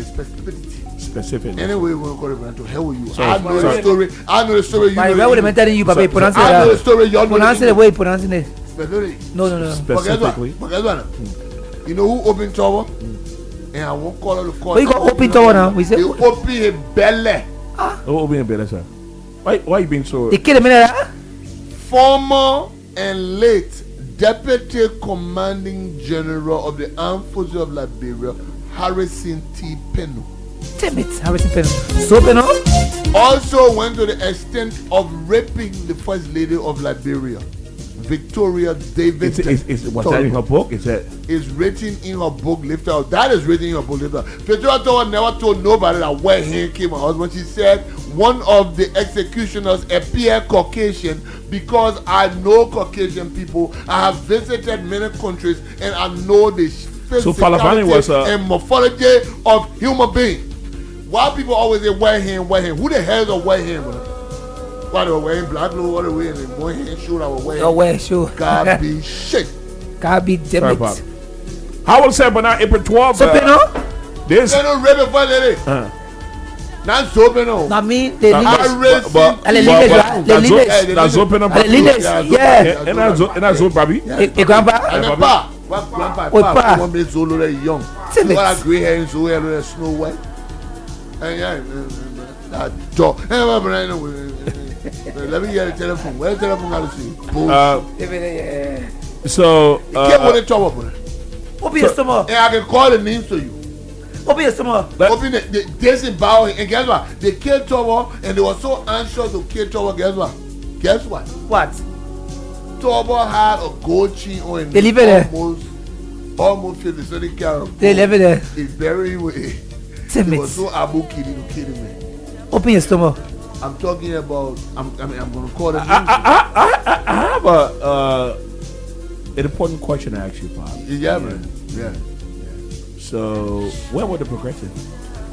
Let me be straight with you, and I say this very straight to you. this day, and I swear to God, no progressive from the Bacchus Matthew to the Toba Nanti Pote to the Oscar Kuya to the Tatete to the Amos Sawyer to the Boyman family, none of them knew about the coup. You know how they got Fofé? Is that borrow with them? Fofé borrow with them. That how they got positions because they had to be integrated into the system. That how when the PRC took over, they made family minister of education. So to incorporate them. They made Bole minister of state. Yeah. They made Matthew. Yes. Call a man or told how to. Yeah, to incorporate them. Yeah. But Pop, tell me ask you something. They made Oscar Kuya minister of rural development and all these things. But guess what? Why? They bet you never knew nothing. All about like chicken. Everything can come quick. Oscar Kuya? Yeah, Oscar Kuya chicken. When I go there. I don't go to bro. Yeah, but they're chicken. They couldn't create a coup. They could not master. Besides, they were in jail for almost a year before the coup. Nobody went to jail after the April 14 red riot. Now, if you calculate from April 14 to April 12, 1 year, 2 days. It was 1 year, 3 weeks, and 4 days prior to the coup d'etat. But I have a question. Now, one of my questions here to you is this.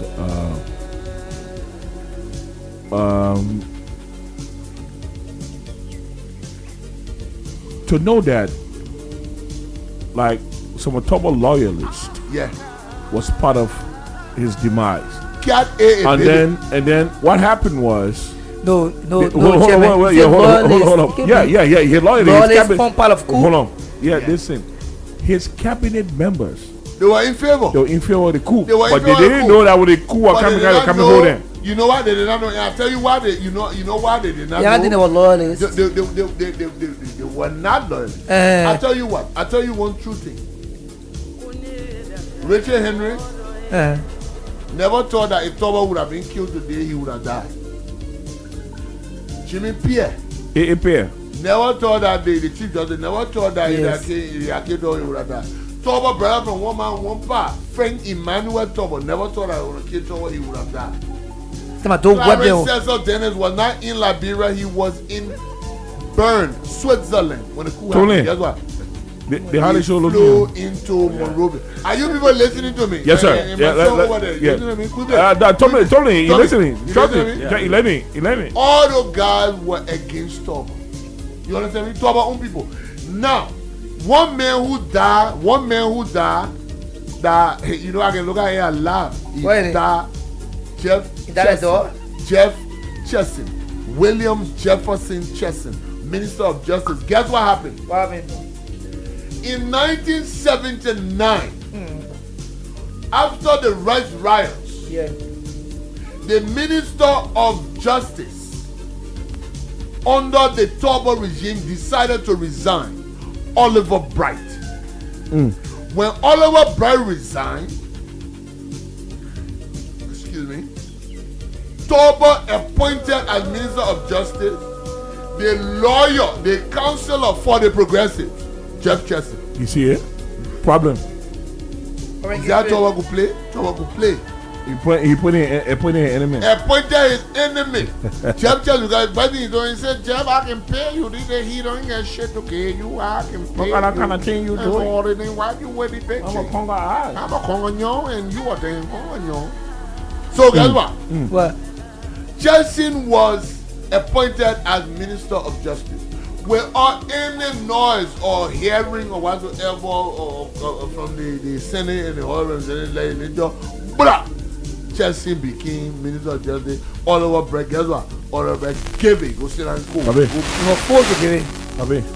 So all that time way before PAG, Peter Amos George. Now, Peter Amos George, PAG is running the Baptist Church, Providence Baptist. So he ain't into nothing. No, but PAG then, all of them agree for him to kill a bitch from Harper to 7 bitches. Never don't take shit from people. Never just oh really? Where but you gotta but the bitch don't care, we gotta kill her. Boy, you have to kill a bitch. Yeah, kill her. Kill Thomas. Oh, fuck through Peter. Sign it. Peter was well learned boy. Peter, man, what are you talking? Peter Emajo. But when Joe became president, his spiritual father became Peter Emajo. God for another Peter Emajo, who are going to catch Joe. I heard Joe ran to Peter Emajo. Joe ran to the Baptist Seminary, and Peter Emajo. When was that? 85. 85. Oh, okay. 1985. Oh, that November. Bobby. Yeah. Your son is Tomlin Giorgio. Oh, that one name? Yeah. Georges? Yeah. But clever people. I think I like him. He's smart. Then even quivering. Yeah, you're good day too. Yeah, he comprehend well. Hey, Pops, man, we got much time here. The closing argument comes on at 8:30 our time. Nobody calling. Too many people calling. This is the problem I have. Probably you know Hott FM is a well-listened to station, man. You know what I mean? So let's get some calls. 0886 107 107. So with it down, will it make it? Yeah. And you know, we don't want to ask all the questions, so let's give our audience a chance to ask some questions. Hello? Hello? Yeah, Blue. Yes, sir. This is Massaquoi again, Morris Massaquoi. Yeah, Morris. Let's hear you. When President Tobo was killed, according to my uncle, because he was a lieutenant, he's the one that was supposed to drive President Tobo, and that's when at the airport. Yeah, at the airport, yeah, they're taking the Ralphie. Yeah. So he went out last night to sleep at a job. Then in the morning you'll be able to pick up the president to carry him. Yeah. But when the shooting took place, he was in the bathroom. From the bathroom, after the shooting sees how he went every. He went upstairs with the inflow. What am I living? Go on. Yeah, all right, let's get another caller. Hello. Hello, good evening. Good evening, sir. Where do you call from? This is Red Power International. I'm calling from Newark. Any Red Power? New Jersey? Red Power International. I'm calling from Louisiana in the town called Newark. Let's hear you, Louisiana. Let's hear you, Chief, with the whip back there. You know, I was in Penny with one of the barmen who opened Thomas stomach. Yeah. And at the time, I was living right where they have Richard Nixon School. Okay. And the police station that was around the Temple Justice there. Yeah. It was just the police headquarters was just a little box. Yeah, the media on one point. Yeah. Where they now had the National Center Police Station was a football field. We know what they're talking about. Hello? Yeah, we're listening to you. Listen to you. Colonel Moses Wright. Yeah. Who is in jail in America too. He was one of the barmen too who led the death squad. Who told you the main jail in America? I'm telling you. All right, Moses Wright. Yeah, so okay, but what Moses Wright has been able to go, Moses Wright came long. Okay, let's take this caller. Hello. Hello. Yeah, hello. Yes, your name we call from. 1 minute, please. My name is Bob Blue from Rick. Bob Blue from Rick's. Let's hear you. Yeah. Bob Blue. Bob Blue. He was here. They overtook Torva. Bob Blue. 1984 years ago, Bob Blue. I was point raised down. Bob Blue. Papa, you know you are part of the people too. Yeah, but you know that you part of the stupid people. Bob Blue. How you part of the people? Papa, you better show my down about you. Move from here, man. Leave Bob Blue. Tomorrow, Motoboy is up. I will point you. Hello. Yeah, good evening. Yes, sir. Name where you call from? Gentry, one more from Rotterdam. I see. Let's hear 1 minute, please. Yeah, during the tour administration, his brother Johnson Edo. Yeah, Johnson Edo who went with NASCOP. Yeah, from NASCOP. Yeah, you are the deputy from Social Security. Yeah, next to Stephen J. Creighton. Yes, go ahead. Okay, Stephen Creighton was the director general. Yeah, I finished calling it. Okay. All right, Bobby. Yeah, Johnson Edo fucking around the airport, spray. Bobby. Yeah, what is J.U. Brunel? J.U. Brunel body got a trouble. I don't know what, but are you liking it? Because I know that you calling it. I didn't carry you, Brunel. Yeah. Congo. But you always in the Congo solidarity. We talking about who here? Talking about the kid. Hello. Hello. You got chicken yes, sir. Where do we call from? Yeah, I wanted to know precisely what was the issue with. My man, where you calling from? I'm calling from Fendel. Fendel. Okay. Yeah. Jabo don't want to Fendel. What is it? I want to know about Jabo. You want to know about where in Jebo? Let me tell you about Jebo. Before go further, this is a good question. Very beautiful question. You browse through William Jebo. It's 8:19. We got 8:30. Yeah. So can you give me a 3 minutes, 3 or 4 minutes deliberation on Jebo and his role in the coup? Can I go ahead and let me even ask you this: why did Jebo and Duodem plan the coup? Two different attacks. Why did Duodem south Jebo after the coup and executed him? Listen. Okay, let's hear it. Now, this is the question I've been waiting for all night. Nobody asked me. All the people called, the uncle in the bathroom, he was shitting, his stomach was running, he was scared, all the things. But listen to me. Sorry. Listen to me. Yes, sir. Colonel Jebo, U.S. trained trooper and ranger from Fort Bragg, North Carolina. Really? Yes, sir. Jebo had come back around 1973, 74. Very trained. When the coup was planned, Jebo was informed. But guess what? What? Jebo was not in favor of the operation. But Jebo accepted to be part of the operation to save Talbot. You hearing me? Mm-hmm. Jebo chose to be part. To be part to save the president. To save the president. Mm-hmm. Jebo chose his rendezvous point. If Soya people listening, they know what I'm talking about. Jebo chose his RP rendezvous point. Fender Bentonville Highway. Yeah. Because Jebo knew that the president felt more comfortable sleeping in Benton. So what Jebo was going to do, if Talbot had come from Monrovia to Benton, Jebo was going to inform the president of the operation, they want to attack you, and Jebo would have protected the president, and that PRC, none of them in our PRC, from the Thomas West side to the Harrison Penu and the Nicola Podia, all the Larry Butter, all the Jerry Friday Jowele, all the Colon Segonyon, all not forget Jerry Badu, all the Harry Johnson, all Rawa Sumo, Henry Zuo, all the guys, they couldn't make Jebo. Jebo wanted the president to just get behind him, and guess what? They were going to expose all the guys. But then the plan changed. If you notice, right after the coup, the PRC put a pursuit. They put a bounty on Jebo. Yeah, they did. Instantly. Totally. And they killed Jebo at the Manon River crossing between here and Sierra Leone. Give it in there. Jebo had to escape, trying to escape. They wanted Jebo dead or alive. Yeah, but let Tommy George weigh in a little bit. But man, I know you got a show coming up, but just weigh in on this. Tommy Fire. Yeah, what he's saying is true though. After the coup, there was a order put up that Jebo should be captured either dead or alive. But why? Because he was deceptive. They felt that he was going to do a counter coup.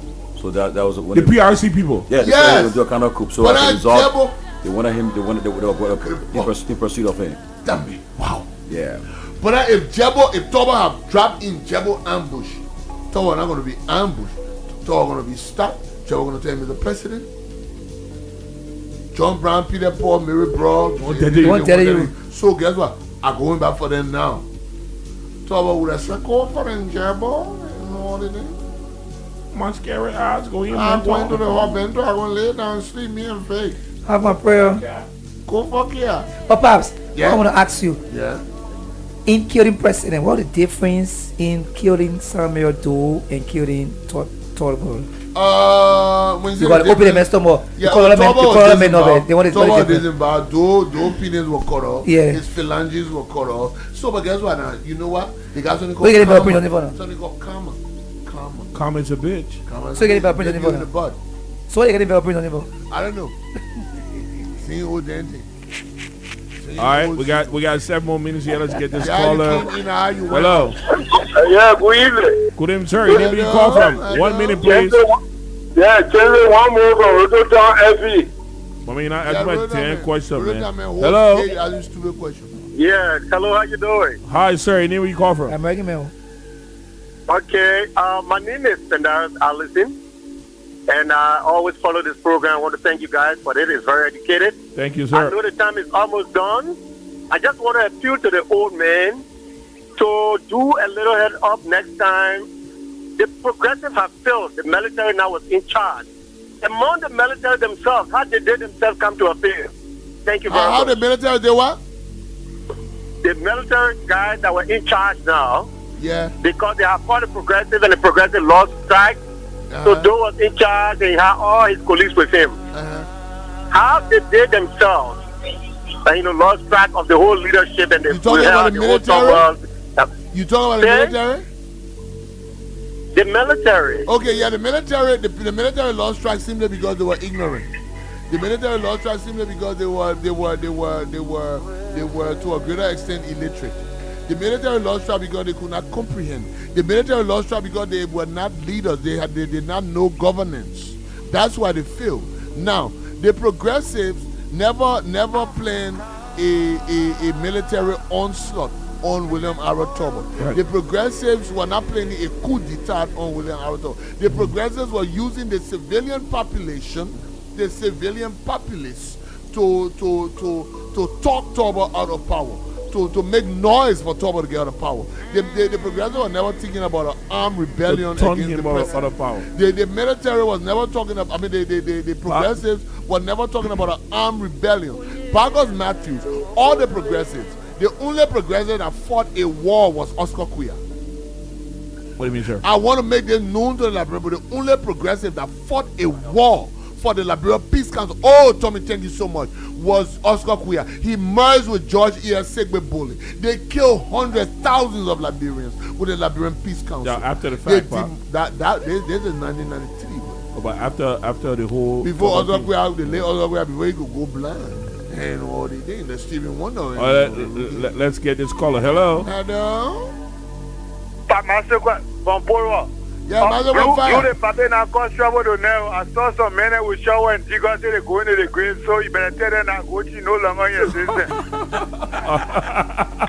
They what? The man said the better with Gucci. Oh, they want to talk about trouble and bury in Broadway. I'm talking bury right behind on Lane Street beyond Public Way. Oh, yeah, let's get it. Hello. Hello, how are you? Hi, sir. Anybody call from? I'm Robert Davis, CK. You chop. Chop. Let's hear you. So I listen to the paper. All what he said, they are right. Right. You see, under the sun, you will not plant potato and wheat arrow. Thomas Fana was the first Secretary General of the PRC. He was my best friend. Who? Falavani. Thomas, Falavani. I told him Falavani.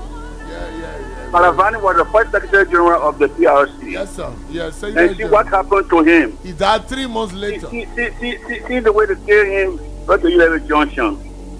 No. And the reason why, hello? Yes. Falavani was killed right to Liberia Junction in a motor accident. And see what happened. No. Yes. Not Falavani died. Hold on. Falavani died in a car accident at the Simport Bridge, right? No. Yeah, when the truck was set up. Now see what happened. The reason why the military failed. And guess who car you were driving? Excuse me, my brother. Excuse me. Right after the coup, the truck was going to rule the country for 5 years. My father. Which one of the I got a question. Which one of the PRC official died at the Simport Bridge? Hello? Which one of the PRC? Okay. The Simport Bridge was named after him. It was a memorial named after him, a memorial of him. But he actually died ERW Junction. And guess who car he was driving? Guess who car you were driving? Guess who car you were driving? Hello? You listen to me, caller? Yeah. You know whose car he was driving? Falavani, you know whose car he was driving? You were coming from Robert Speedway. You know whose car he was driving? No. The Ford LTD belonging to Charles Riley, his bossman. Come on, it can happen. When you do, it can't after you. So the PRC, okay, the PRC named The PRC means a simple. Could you tell what you need to bring? We got a closing argument coming up in 3 minutes. Let him bring his setup. Tomlin George, listen, we cannot have you on the Blue News Show without you saying a word or two on your experience. I don't know if everybody else is listening. Yeah, don't go poo man. Well, boy, I tell you, probably. Oh man, where we chat? You know, I drink the tea here. Tomlin, just say something for our program. I don't know. Have you listened to this program before? No, my first time. The first time. Yeah. Let me tell you, this program is the program that discovered Henry Costa. Okay. This is the birth of the radio phenomenon. Yeah, but this is the program he came on first, and we heard him talking. That's how we brought Costa on radio. You understand? This program has been running in Liberia for we go how long now? 13 years now? 13 years. And what we do on this program, we talk history. We remind people of the past so they can know where we're going. That's the only thing we talk on this program. It's only history. The war, the mayhem, the death, the calamity, and this is what we do. So before we go to the closing argument, let me hear your final words. Yes, today, April 12th, I remember I was in Firestone at the time, and when this day occurred, and it was shocking to learn a group of non-enlisted men of the armed forces of Liberia announced that they had toppled the True Party government of President Talbot. And after a couple of noise, we heard that voice of then Master Sergeant Samuel Kanyando announcing to the world that the government of President Talbot had been overthrown. And from that day, Liberia history changed forever. And that was a dark day for Liberia. And 43 years later, we found ourselves. 44 years later, yes. Yeah. We asked the question: the reason of the coup. Yeah. Anything change? No. We still talk about rampant corruption, the use of office, and so forth. And so it's a sad day, and we pray that we'll study that particular day no more, and our history will change one day, and we'll be a better country. Thank you so much. You know, there's one thing I want to close with, and is deception. That's what I want to close with, deception. There was so much deceptiveness. There was so much deceptiveness within the Tribute Party at the end of the day.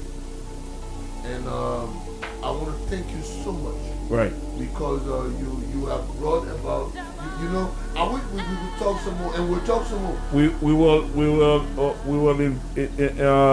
probably today is what? It's Wednesday, April 12th. So our special guest on Friday will be we're doing a show tomorrow. We will continue. Listen, Pops. We do a show tomorrow. We invite Tomlin to come and be a special guest tomorrow, and then we fire our recording on Friday. So my son coming tomorrow? Yeah, come tomorrow. Oh, it will be sure. He forced to come. Right. How was that? We had to leave. We gotta go see our man.